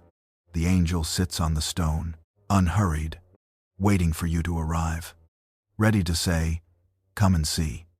Later that same morning, Mary Magdalene returned to the tomb, alone. She stood outside weeping, and as she wept, she bent down and looked into the tomb, and she saw two angels in white, sitting where the body of Jesus had lain, one at the head and one at the feet. Two angels, sitting quietly in the empty space. They asked her, woman, why are you weeping? She said, they have taken away my Lord, and I do not know where they have laid him. She was so deep in grief that she did not yet understand what the empty tomb meant. She turned away from the angels, and standing there was Jesus himself, though she did not recognize him at first. He asked her the same question the angels had asked. Woman, why are you weeping? Whom are you seeking? She thought he was the gardener. She asked if he had moved the body, and then he said her name, Mary, one word, her name, in a voice she knew so completely that no amount of grief or confusion could keep her from recognizing it. She turned. She said, Teacher, this is what the resurrection morning sounds like at its most intimate. Not a cosmic announcement, not a theological argument, A name spoken by someone who knows you. Someone who came back, who broke through the most final thing in the universe. And the first thing he did was find the person who was weeping alone and say her name. Your name is known tonight. Not just as information, not the way a database knows a name, the way he knew Mary's. Completely, tenderly, with full knowledge of everything behind it. Every year, every wound, every loyalty. Every morning, she had gotten up and kept going. He said her name, and in that saying, the grief that had sealed her like a stone began to move. The angels at the tomb did not explain the resurrection. They announced it. They invited her closer. They sat quietly in the empty space and let the absence speak. And then they stepped back. Because the moment that was coming, the moment of a name spoken, of recognition, of the grief breaking open into something else entirely. That moment needed no angel. That moment was between Mary and Jesus. The angels knew when to be present and when to step aside. Your guardian angel knows this too. They have been present for every moment that needed them, and they have quietly stepped back for every moment that was meant to be between you and God alone. They are not the destination. They are the companions on the road to it. They point toward the empty tomb. They say, "Come and see." They let the silence speak, and they wait, with the patience of beings who already know how the story ends. For you to hear your name. Let the night hold you now. The stone has been moved from so many sealed places before tonight, and the angel sits on it still, unhurried, patient, luminous, waiting for the morning when you will come and see. Until then, rest. Your name is known. You are sought, and the one who came back from the most final thing in the universe is not finished finding you. Imagine a room lit by a single lamp. The walls are stone. The night outside is cold. Somewhere beyond the window, a city is sleeping. A city that has been sleeping for centuries. That will go on sleeping long after the man at the table has finished his work and blown out the lamp and gone to his rest. The man is writing. He has been writing for years. Decades. Really. His hands know the shape of the reed pen, the way a carpenter's hands know the plane. His eyes are tired, but his mind is not. His mind is one of the sharpest instruments of his age, possibly of any age, and he is using it tonight, as he uses it every night, in the service of a truth he would die for. His name is Jerome, and he is in a cave in Bethlehem. Jerome chose the cave deliberately. He could have lived comfortably. He was educated, well-connected, respected in Rome. He had access to every comfort that the 4th century could offer, a scholar of his standing. He gave it up. He traveled to the Holy Land and settled in the hillside above the place where the child had been born 300 years before. And he spent the rest of his life there, translating the Bible, word by word, language by language, carrying the scripture from its ancient tongues into Latin, so that ordinary people, people who would never learn Hebrew or Greek, people who worked with their hands and came home tired and needed the word of God in a language they could actually hold, could read it.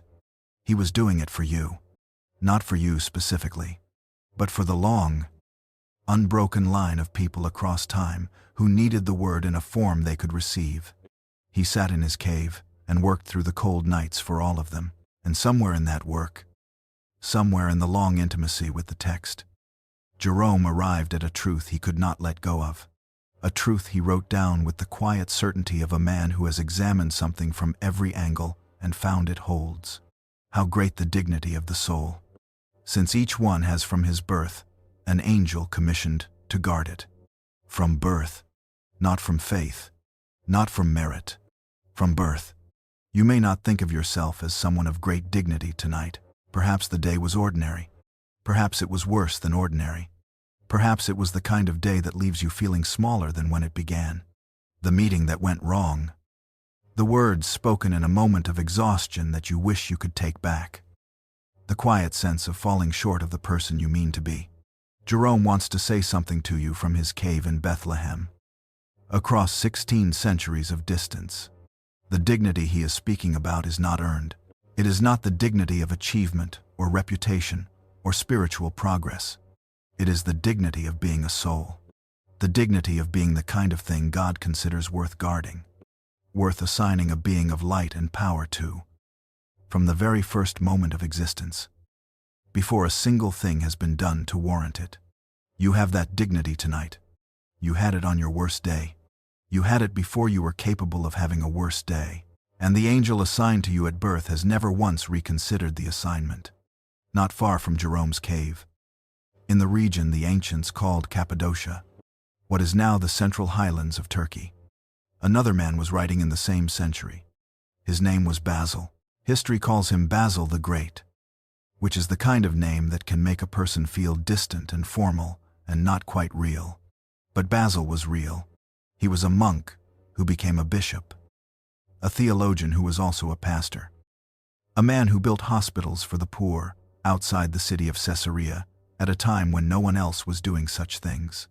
He knew what human suffering looked like up close, and he wrote this: "Beside each believer stands an angel as protector and shepherd, leading him to life, beside, not above, issuing instructions from a safe distance, not behind, watching to see how you do, beside, the word of a companion, the word of someone walking the same road at the same pace, close enough to steady you when the ground shifts."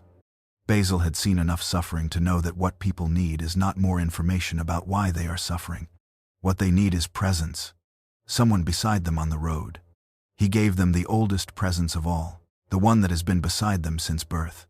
Move forward 8 centuries. The stone monastery at Clairvaux, in the hills of Burgundy in France. A monk named Bernard, who has become one of the most influential voices in Christendom, not because he sought influence, but because when he spoke, something in what he said reached into people and rearranged them gently. Bernard was a poet of the soul, a man who understood that truth. To do its work must be felt as well as known. And he taught about guardian angels in a way that has never quite been equaled for warmth. He said we owe our angels 3 things. Reverence, because they stand in the presence of God and are clothed in His authority.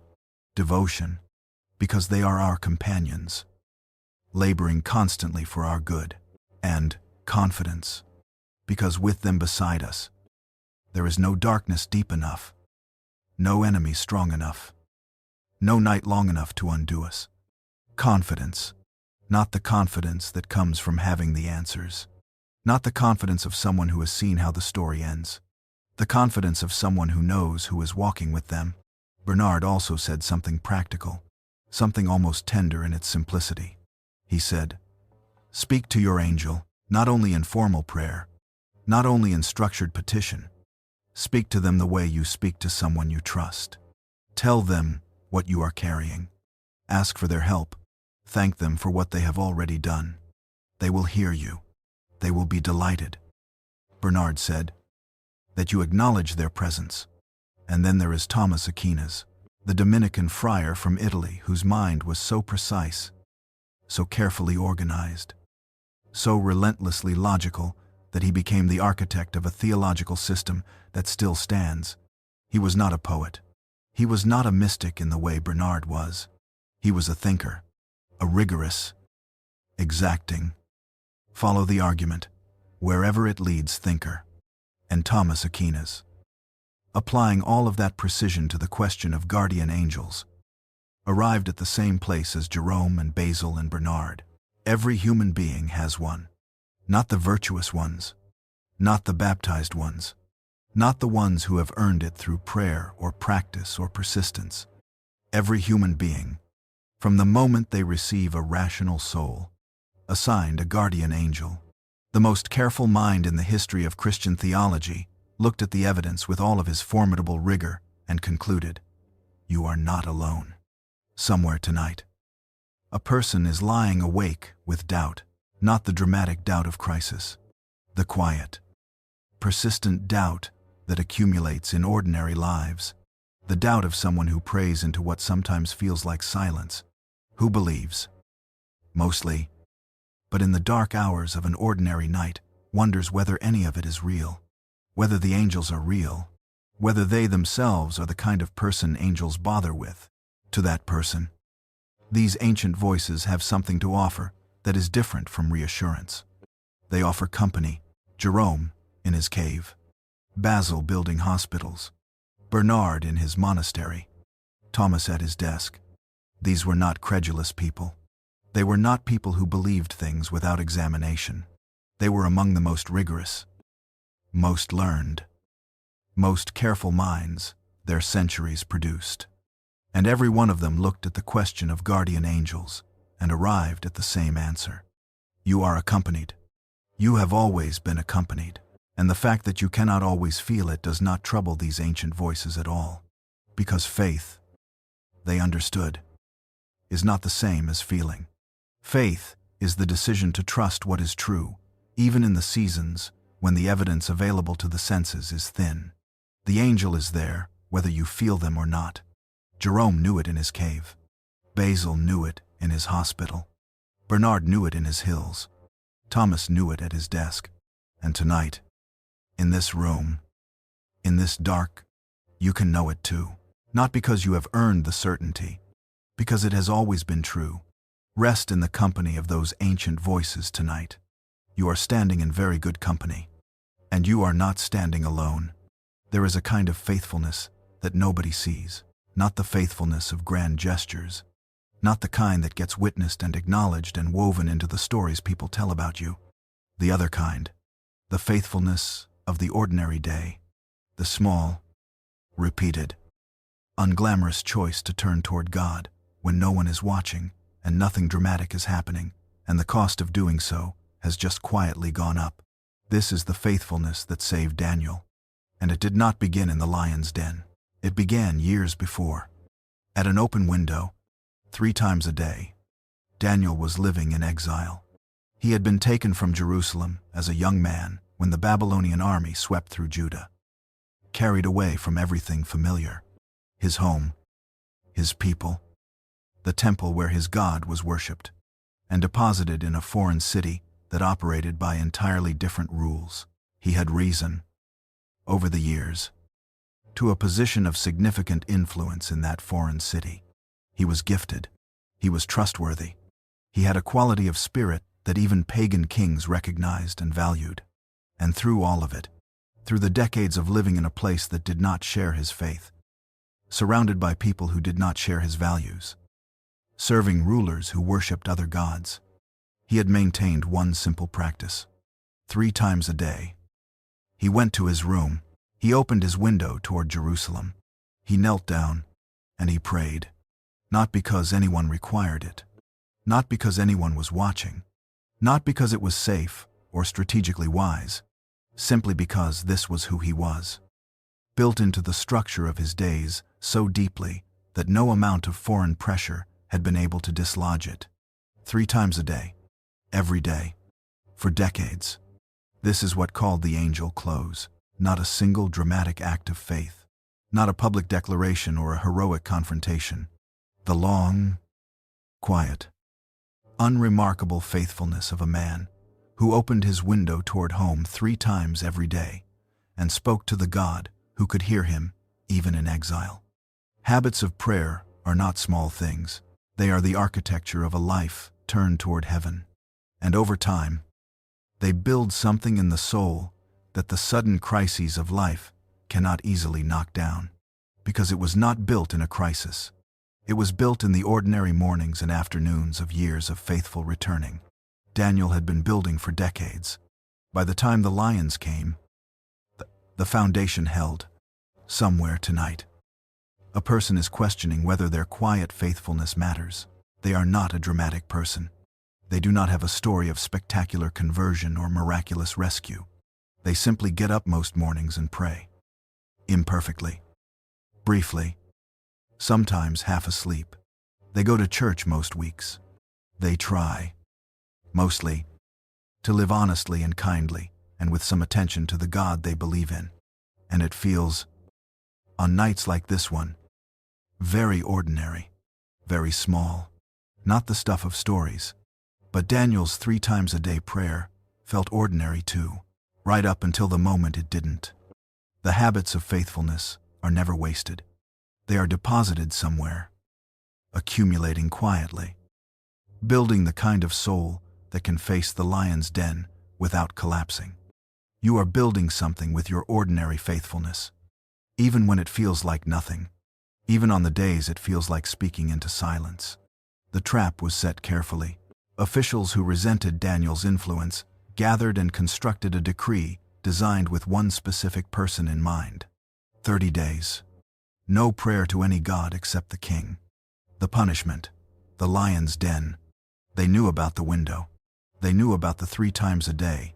The very thing that made Daniel who he was. His faithfulness was the thing they used against him. This is worth pausing over, because sometimes the thing that makes you a person of faith is the exact thing that makes you a target.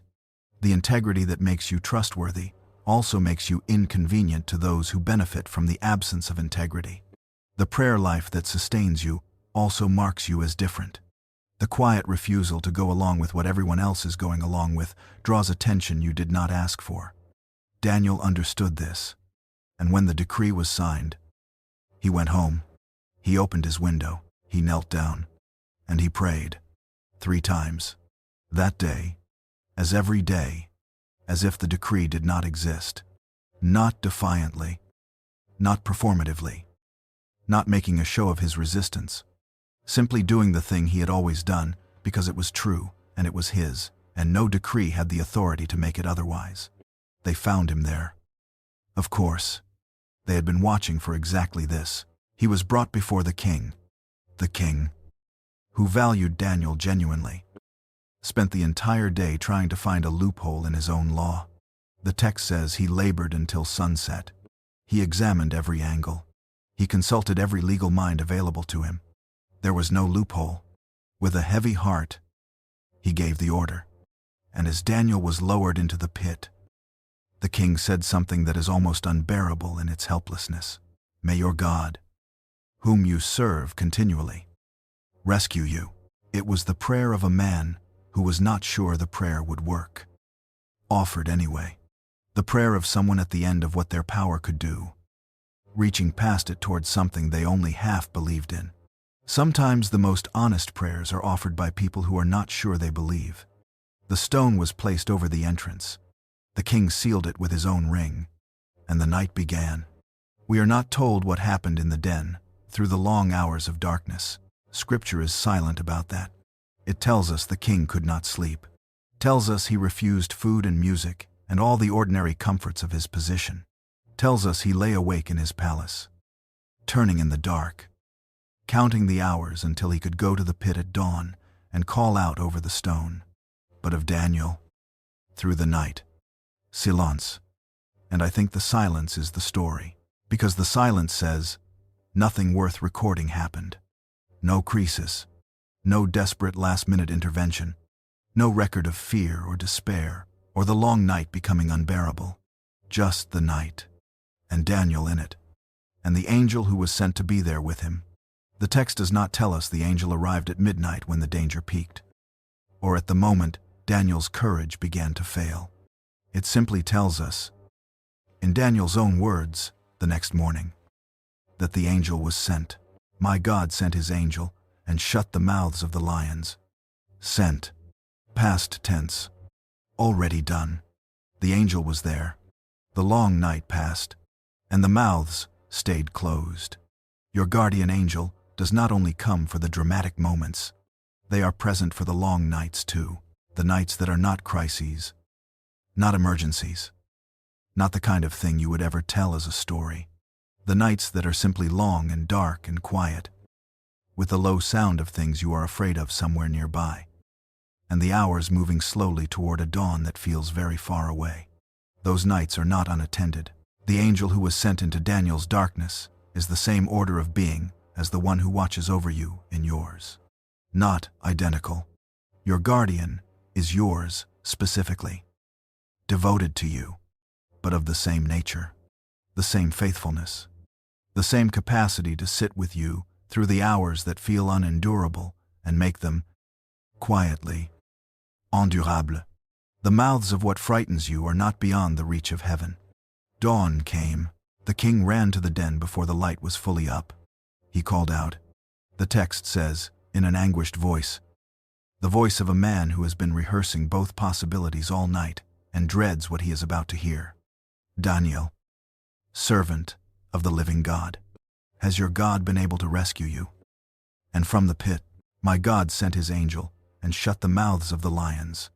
They have not hurt me. Calm, strong, the voice of a man who has been through the long night and come out the other side and is, somehow, whole, not traumatized into silence, not barely able to speak, whole, present, clear.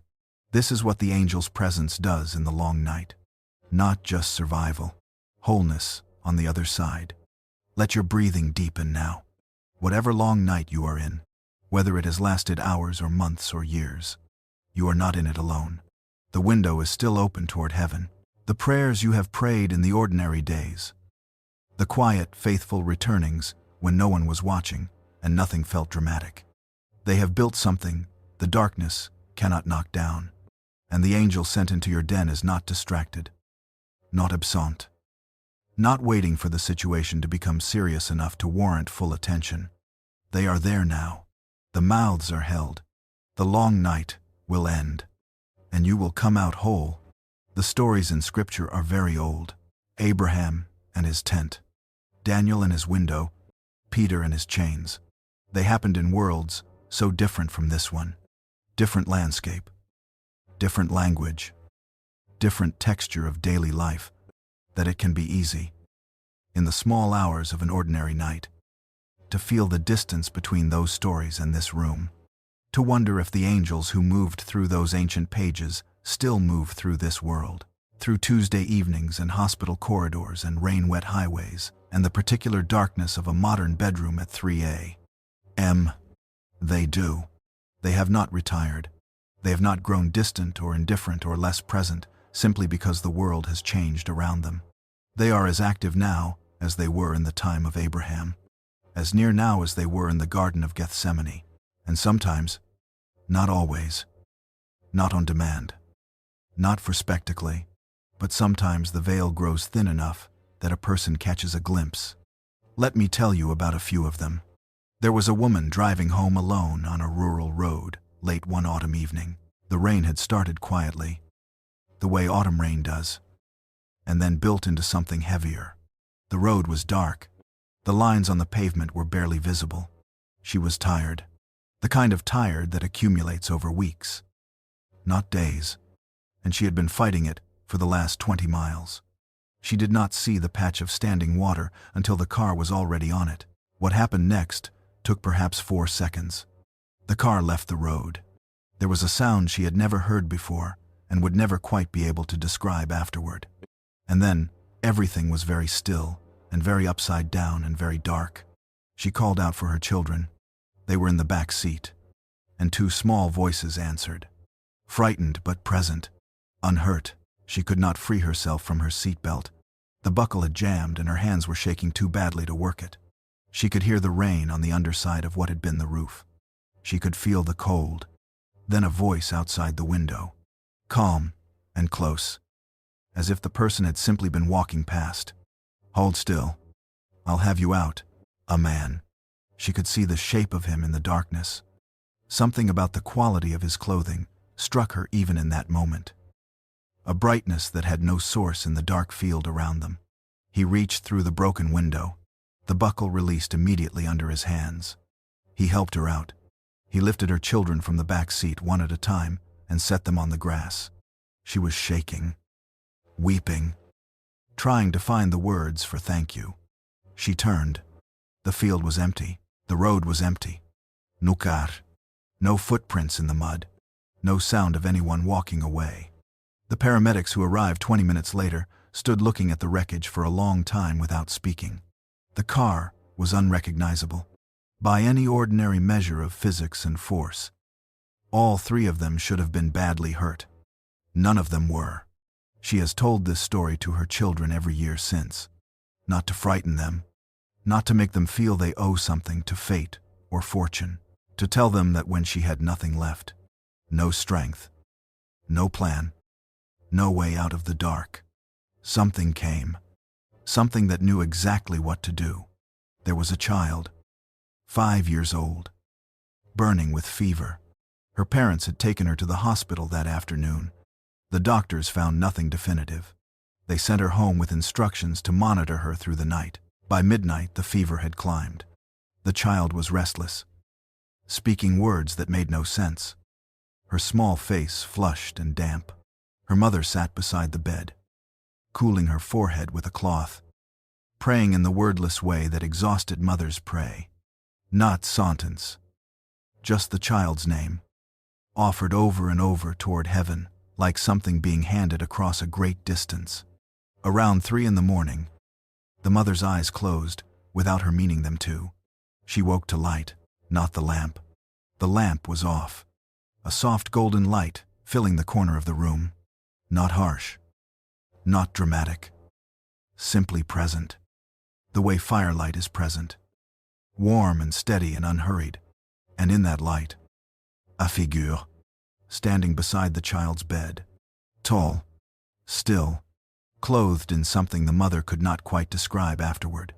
Not because it was unclear in the moment, but because no word she reached for afterward quite fit what she had seen. The figure placed a hand on the child's forehead.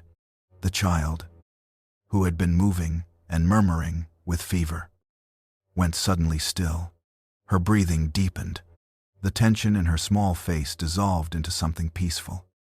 The way sleep is peaceful when it finally comes, honestly. The figure looked at the mother, not with words, something that moved through the mother's chest like warmth from a fire. Something that said, without saying, "She is all right. She is kept." Then the light faded. The room was ordinary again. The mother reached over and touched her daughter's forehead. Cool. Completely cool. The fever was gone. By morning, the child was asking for breakfast. Bright-eyed and entirely herself, with no memory of the night before. The mother has never doubted what she saw. Not because she is naive, because she was there. There was an old woman who lived alone at the edge of a small town. Her husband had been gone for 11 years. Her children lived far away. She survived on a pension that covered most things, but not all things, and on the particular grace of a person who has learned, over a long life, to be grateful for enough. That winter, the cold came early and stayed. She ran out of firewood in the second week of December. She had no money to buy more until the end of the month. She wore every layer she owned. She wrapped herself in every blanket she had. She sat in her chair by the cold fireplace and said her evening prayers, which she had said every night for 60 years, and which she said now, not because she expected a specific answer, but because it was who she was. She prayed for warmth. She did not expect a response by morning. There was a knock at the door that same evening. A man stood on her porch. He was carrying an armful of firewood. Good, dry wood. The kind that catches quickly and burns long. He was wearing plain clothes. His face was kind, in a way that was difficult to look away from.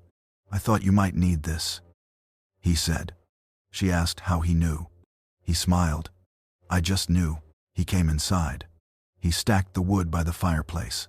He built the fire himself, unhurried and certain, as if he had done it 1,000 times.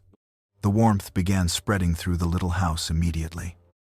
The way warmth does when you have been cold long enough to have forgotten what it felt like. She turned to offer him tea, to ask his name, to find some way of holding on to the moment a little longer. He was already at the door. "Wait," she called. "How can I repay you?" He paused, looked back at her with eyes that seemed, in the firelight, to contain more than eyes ordinarily contain. "You already have," he said simply. "Your prayers reached heaven." And he was gone. She went to the window. The street was empty. No footprints in the thin snow on the path. Nukar. No retreating figure. Nothing but the quiet street and the warm room behind her, and the fire that was burning steadily, as if it had always been there. She went back to her chair. She did not feel she had witnessed something supernatural. Exactly. She felt she had witnessed something natural. Natural to a world that is more inhabited than it usually appears. Natural to a God who listens to old women saying their evening prayers alone in cold rooms. Natural to the ancient commerce between heaven and the ordinary human need. She sat by the fire for a long time, saying thank you. These stories are not offered as proof of anything. Faith does not work by proof. It never has. They are offered as testimony, the quiet, personal, unheroic testimony of ordinary people who found themselves in moments of ordinary need. Not alone. A woman in a dark field, a child with a fever, an old woman in a cold room. None of them were prophets. None of them were saints by any formal measure. None of them had done anything to earn what came to them in those moments. They were simply people in need. And something came, something that knew exactly what was required and arrived with exactly enough. You are a person in need tonight. Perhaps not dramatically. Perhaps not in a way that would make a story anyone would think to tell. Perhaps just the ordinary need of a tired human being at the end of a long day. Lying in the dark, hoping that the world is not quite as indifferent as it sometimes feels. It is not indifferent. It has never been indifferent to you. The God who sent a man with firewood to an old woman's door on a cold December evening knows what you need tonight. The God who stood beside a child's bed while her mother slept is awake in this room. And the angel assigned to you, your angel, the one who has been beside you since before your first memory, is here, not performing a miracle tonight. Perhaps just keeping watch. Perhaps just making the night passable. Perhaps just ensuring that when morning comes, you will still be here. Still breathing. Still capable of beginning again. That is enough. That has always been enough. Rest now. You are not alone in this room. You have never been alone in this room. There is a threshold that every soul must cross. We do not speak of it often. Not because it is shameful or forbidden, but because it is large. Too large. Most of the time. For ordinary conversation. Too large for the daylight hours, when there are things to do and people to see, and the ordinary business of living fills every available space. But in the quiet of the night, when the body is still and the mind has finally stopped its running, the threshold becomes visible. Not with fear. Not tonight. With something closer to wonder. Jesus told a story about a poor man named Lazarus. Not the Lazarus he raised from the dead. A different man. A man who appears only in this one parable. Who has no dramatic miracles attached to his name. No resurrection. No moment of glory in the visible world. Just a poor man, covered with sores, lying at the gate of a rich man's house, hoping for the crumbs that fell from the table. The rich man had everything. Fine clothes, sumptuous food, every comfort available in his world. He passed Lazarus every day at his gate, and the text does not record that he was cruel to him, simply that he did not see him. The invisible poor man at the edge of the visible life. Both men died. And here is what Jesus said about the moment of Lazarus' death. In words so simple they almost pass unnoticed. The poor man died and was carried by the angels to Abraham's side. Carried, not escorted at a respectful distance, not observed from afar. Carried, the way you carry something precious, the way strong, careful hands transport what must not be dropped. Lazarus, who had been invisible to the rich man, was carried by angels. The one who had nothing in this world was held completely in the next. The ancient funeral prayer of the Church, words that have been sung over the faithful dead for more than 1,000 years, carries this truth in its opening lines. May the angels lead you into paradise. Not, may you find your way. Not, may you manage the crossing. May the angels lead you. Active, present, purposeful. The same beings who have walked beside you through every ordinary day of your earthly life do not step back at the end. They step forward. They fulfill the final and perhaps most sacred part of their mission. They bring you home, somewhere tonight. Someone is grieving. Perhaps it is recent. A loss, still raw. still unprocessed, still arriving in waves that knock the breath out without warning. Perhaps it is older, a grief that has become familiar, that lives quietly in the chest like a stone you have learned to carry, that surfaces on nights like this one, when the world is still enough to feel it. And somewhere beneath the grief is a question that does not always get asked out loud. Were they alone? At the end, when I could not be there, when the room was quiet and the breathing changed, were they alone in that? The answer that Scripture and the saints offer, carefully and with great tenderness, is no, they were not alone. The angel who had been beside them since their first breath was beside them at their last. And when the last breath came, that angel did not stand at a loss, did not wait for instructions, did not hesitate.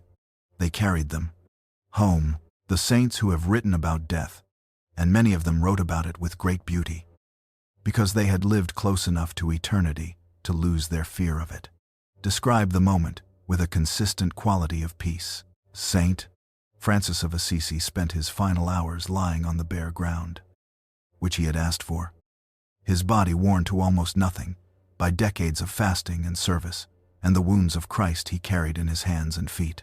Those who were with him said he sang, quietly, weakly, but sang, psalms of praise, words of gratitude, the sounds of a man who was not ending but arriving. And when he died, those present reported something they could not explain, a quality of light in the room, a sweetness in the air that had no earthly source, the sense of presences gathering, the way guests gather when someone beloved is finally coming through the door. Saint Thérèse of Lisieux was 24 years old when she died, her body consumed by tuberculosis. In her final days, she suffered greatly, but she was not afraid. She had written, "I am not dying, I am entering into life." And those who kept watch at her bedside in those last hours said that in the moment of her death, her face, which had been marked by suffering, became radiant, peaceful in a way that suffering does not produce, as if she had seen something the rest of them could not yet see. She had said, weeks before, "I know who is coming for me." She was not speaking of death. She was speaking of the ones who would come with death. The theologians of the Church, from Thomas Aquinas to the present, have taught that the guardian angel's mission does not end at death. It completes itself there. The angel who was assigned to guard the soul during its earthly journey is the angel who escorts that soul through the threshold, who stands with it in the particular vulnerability of that crossing, who presents it, in the end, before the God who sent them both, like a servant who has been given a great and precious task, and who returns at last to the one who gave it, and says, with joy, with relief, with the satisfaction of faithful work finished, "I have brought them home." There is a poem written by John Henry Newman, who spent his life thinking about these things with extraordinary care, and who near the end of his life wrote a long meditation on the soul's journey from death into eternity. In it, the guardian angel speaks to the soul they have accompanied all its earthly life. The angel says, softly and gently, "Dearly ransomed soul, in my most loving arms, I now enfold thee." Enfold, not drag, not carry like a burden. Enfold, the word of an embrace, the word of someone holding close what they have long loved and long guarded, and are now, finally, bringing to the place they were always meant to be. Dearly ransomed, bought back, worth the cost of buying back, worth the cross, worth the blood, worth every grace that was extended, and every prayer that was carried, and every long night that was watched over in the dark. Worth it. You. This is what waits at the threshold, not darkness, not the void, not the cold indifference of a universe that never knew your name. The angel who has known your name since before you could speak it. The arms that have been beside you for every step of this long road, reaching out at the last step to hold you through the one crossing you cannot make on your own. And on the other side of the crossing, the sound that Mary heard in a garden on a Sunday morning, when she thought everything was over.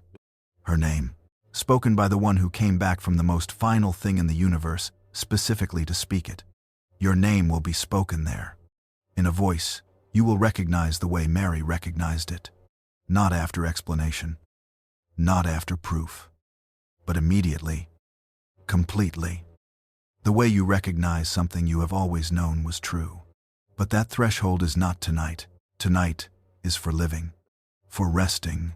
For gathering the strength that ordinary sleep gives to ordinary people who have ordinary days ahead of them that matter more than they know. Tonight, the angel beside you is not an escort to another world.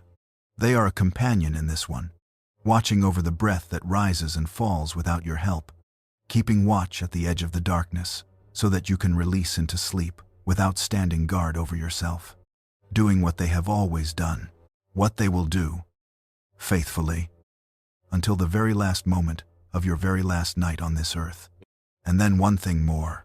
So if you have lost someone, if there is a face that comes to you in the quiet, a voice you would give almost anything to hear again, let this be what you carry into sleep tonight. They were not alone at the threshold. The angel who walked with them through every ordinary day walked with them through that one too. And they were carried with the same care that carried Lazarus, with the same tenderness that enfolds every ransomed soul, with the full, faithful, completing love of a guardian who never abandoned their post. They were carried, they are held, and one day, in a place where time works differently than it does here, you will see them again, and the angel who carried them will be standing nearby, still faithful, still present, still doing what they were made to do. Rest now. The threshold is not tonight. Tonight is simply for sleep. Safe. Held. Accompanied sleep. There is something the darkness wants you to forget. Not a complicated thing. Not a theological argument or a philosophical position requiring years of study to unravel. Something simpler. Something it whispers in the small hours when resistance is low and the mind is tired and the weight of the day has worn the defenses thin. It wants you to forget that you are not fighting alone. That is the whole strategy. Not to overpower you. Not to destroy you in some dramatic confrontation. Simply to make you feel isolated enough. Exhausted enough. Small enough. That you stop reaching for what is available to you and try to manage everything on your own. And tired people, in the dark, are vulnerable to that particular lie. So before you sleep tonight, let us name it clearly, and then let it go. There was a rebellion in heaven, long before the first human being drew breath, before the earth was formed, before light was separated from darkness. There was a rebellion. An angel of extraordinary beauty and intelligence looked at what he was and decided it was not enough. He wanted to be what only God is. His name was Lucifer, which means light-bearer. He said, I will ascend. I will make myself like the Most High. And in that moment, in the pure, catastrophic pride of that refusal, he fell, not gradually, not reluctantly. He fell the way light disappears when the source is removed. Completely, immediately, everything he had been. Unmade by the single choice to place himself above the one who made him. He did not fall alone. Others followed. A third of the angels. The book of Revelation tells us, though we should not press that number too literally. Enough. A great company of beings who had been made for worship and chose rebellion instead. They fell from heaven, but they did not cease to exist. The archangel Michael led the loyal angels against them. And Michael's very name is the battle cry that ended the war. Michael, in Hebrew, Michael, who is like God. Not a statement. A question. The question that exposes the lie at the heart of Lucifer's rebellion. You want to be like God. Who is like God? No one. Nothing. The answer to that question is silence, and humility, and worship. The question unmade the argument. The rebel angels were cast down, and the war in heaven, which was never truly a war between equals, never a genuine contest between the power of God and the power of a created being, was over before it began. This is the first and most important thing to understand about the darkness. It has already lost, not eventually, not at some future point pending the right circumstances. Already, the outcome was determined before your life began, before your fears were formed, before any of the things that press against you in the night took their current shape. The war is over. What remains is not a war. It is a resistance. The last desperate noise of something that knows it has lost but has not yet accepted the verdict. The strategy of the fallen ones is not power. They have tried power against the Son of God in a wilderness. They brought their best arguments, their most compelling temptations. He answered each one with the word of God and sent them away. Against the church in its early centuries, they brought persecution, torture, the full weight of the Roman Empire. The church grew. Power has not worked, so the strategy shifted to something subtler. Exhaustion, not dramatic assault, but slow attrition. The grinding down of joy, the accumulation of small discouragements, the whispering of lies so familiar they begin to sound like your own voice. You are not enough. Nothing is going to change. No one is coming. You are in this alone. These are not original thoughts. They are not even particularly creative. They are the same whispers that have been directed at every tired soul since the beginning of human history. And they are lies. Every one. Your guardian angel is specifically positioned against this. Not against the dramatic demonic assault. That is Michael's domain. The great cosmic battles of the spiritual realm. Your guardian angel is positioned against the daily, intimate, personal work of the enemy in your specific life. They know your vulnerabilities the way the enemy does, but they use that knowledge to protect, not to exploit. When the whisper comes that you are alone, your guardian angel is the presence that makes it a lie. When the thought arrives that nothing you do matters, your angel carries your smallest act of faithfulness upward to the one who sees everything and forgets nothing. When the darkness suggests that the distance between you and God is too great to cross, your angel stands in that distance, bridging it, carrying your prayers through it, refusing to let the gap become a wall. They are not passive. They are not decorative. They are warriors of a particular and tender kind. Warriors who fight not with force, but with faithfulness. Not with noise, but with presence. Not with dramatic intervention, but with the quiet, relentless refusal to leave your side. Saint Paul understood this. He had seen the spiritual realm in ways most people never do. He knew the weight of what surrounded human life, the powers and principalities, the cosmic darkness pressing against the light of every soul. And he wrote to a community of tired, ordinary, sometimes frightened believers, put on the whole armor of God, not because the battle is hopeless, not because the enemy is stronger, but because dressed in what God provides, you are untouchable by anything that moves in the darkness. He listed the pieces slowly, like someone helping another person dress for something important. The belt of truth, because the enemy's primary weapon is the lie. And truth buckled around you makes the lie slide off. The breastplate of righteousness, protecting the heart, the place where shame and accusation aim their sharpest points. The shoes of peace, so that every step you take, even on hard ground, carries the gospel with it. The shield of faith, which does not prevent the arrows from being fired, but extinguishes them before they land. The helmet of salvation, protecting the mind, where the whisperers try to take root. And the sword of the Spirit, the Word of God, the only offensive weapon in the list, the thing that, spoken in the darkness, cuts through it. Paul ends not with a battle cry but with a quiet instruction. Praying at all times in the Spirit. Prayer, in all things, as the breath of the armored soul, the constant, unheroic, daily conversation with the one who holds the outcome. Your guardian angel is the companion of that prayer.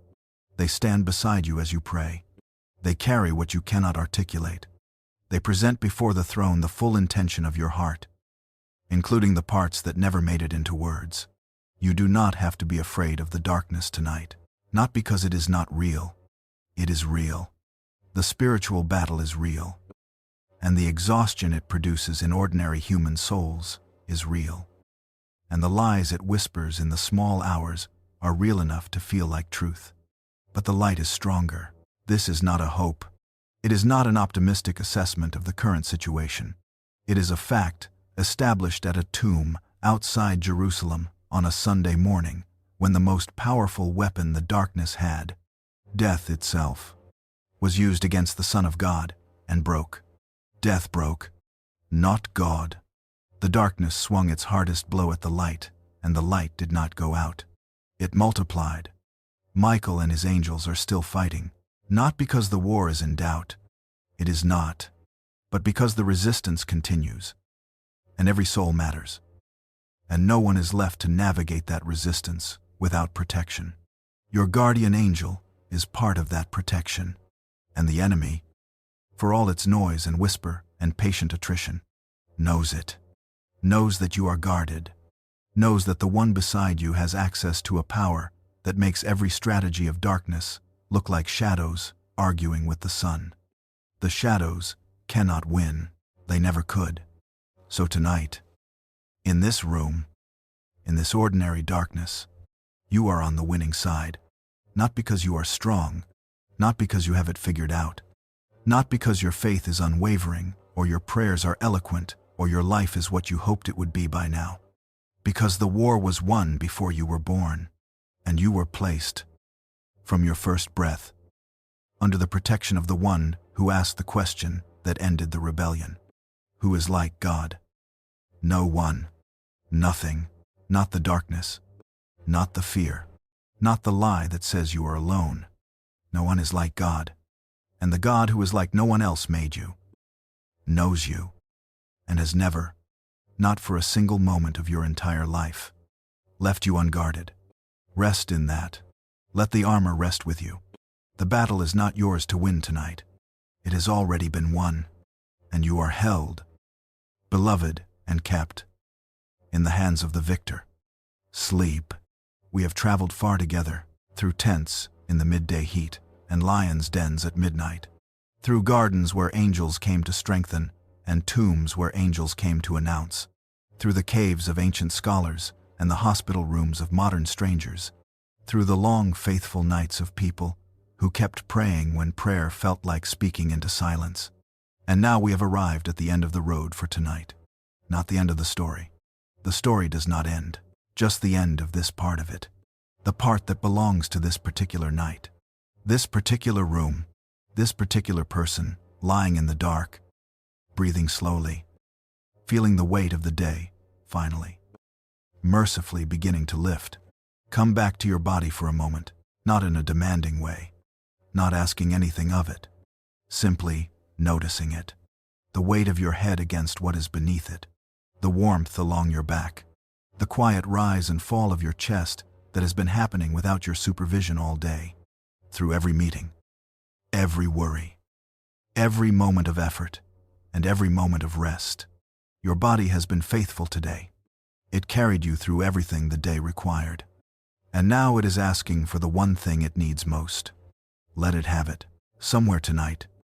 The tired mother has finally stopped watching the ceiling. Her eyes have grown heavy. The list she was making in her mind has blurred at the edges and lost its urgency. The house is quiet. The children are sleeping.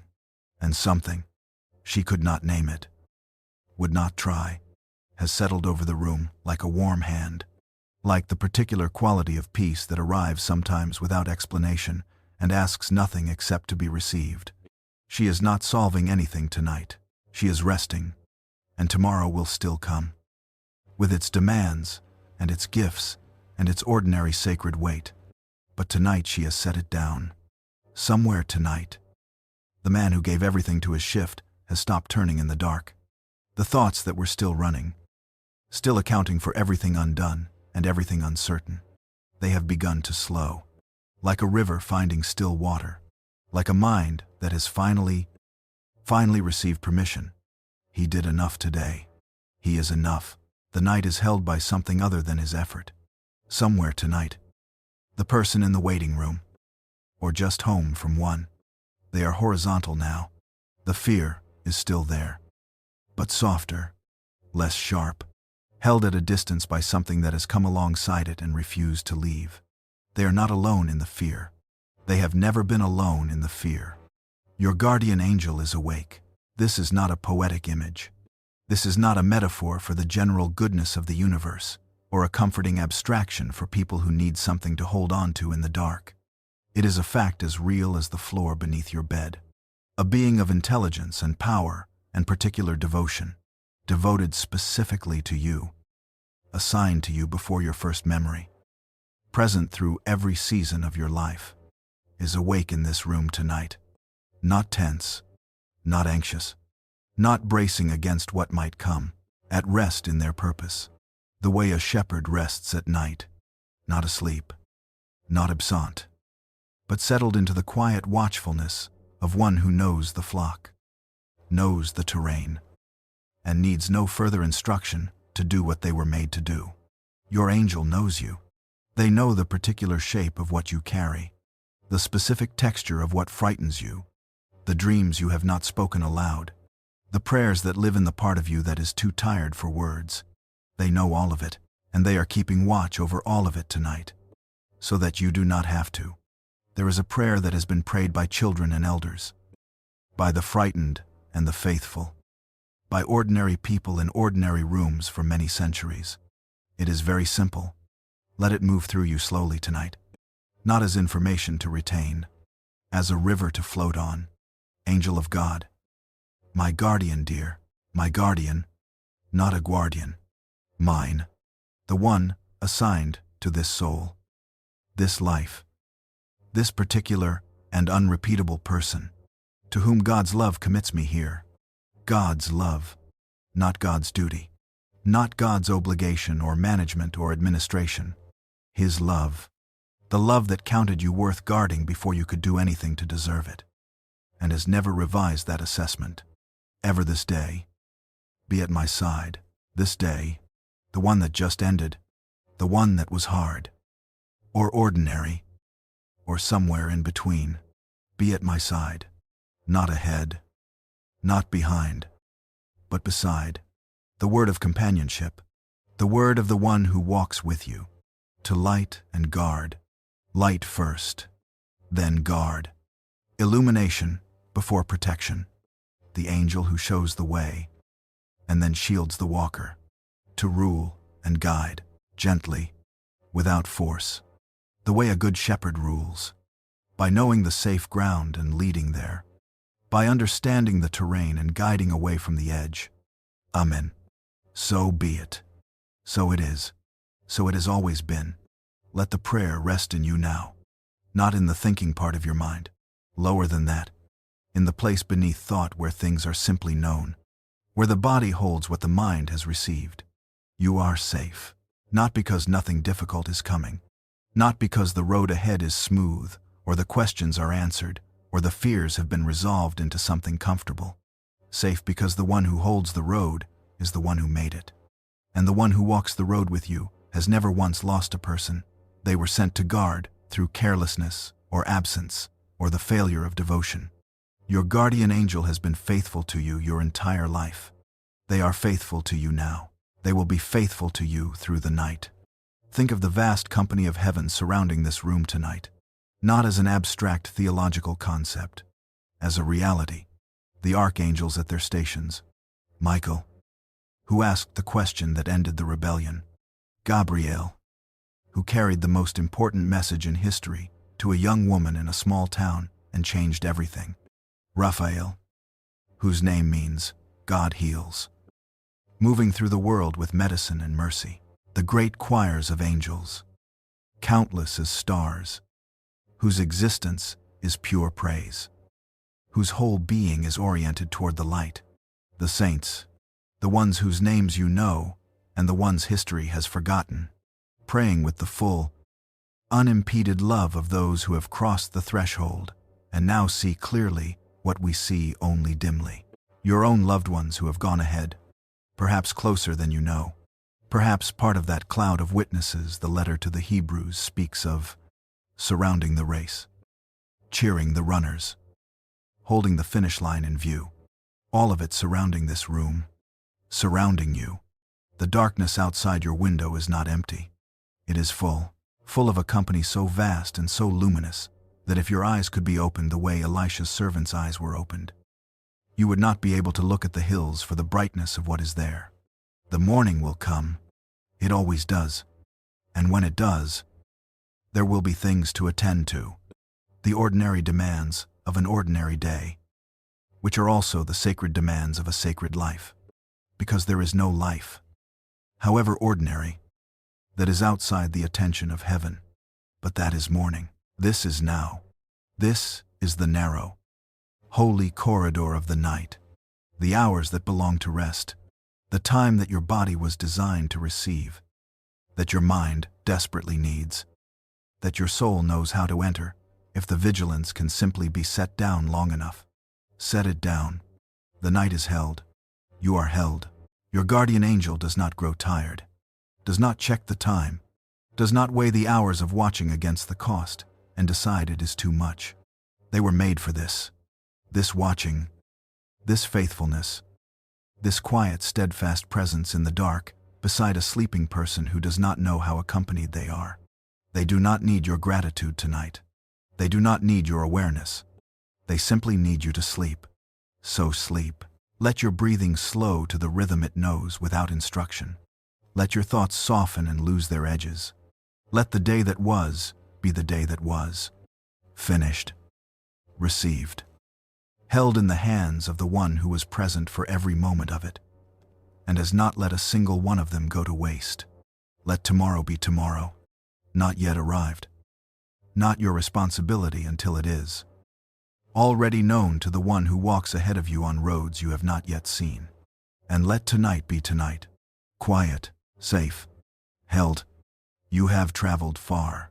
Through ancient deserts and dark gardens and stone prisons and lions' dens and tombs that opened into morning. You have heard the voices of the old ones, the scholars in their caves, the mystics in their hills. You have heard the stories of ordinary people who found themselves unexpectedly accompanied in moments of ordinary need. And underneath all of it, running through every story, like a thread of gold through dark cloth, the same truth. You were never alone. Not in the hard years. Not in the ordinary days. Not in the moments you were most certain the darkness was all there was. Not now. Not ever. Angel of God. My guardian dear, to whom God's love commits me here, ever this night. Be at my side, to light and guard, to rule and guide. You are known. You are loved. You are kept. The angel is awake. Sleep now.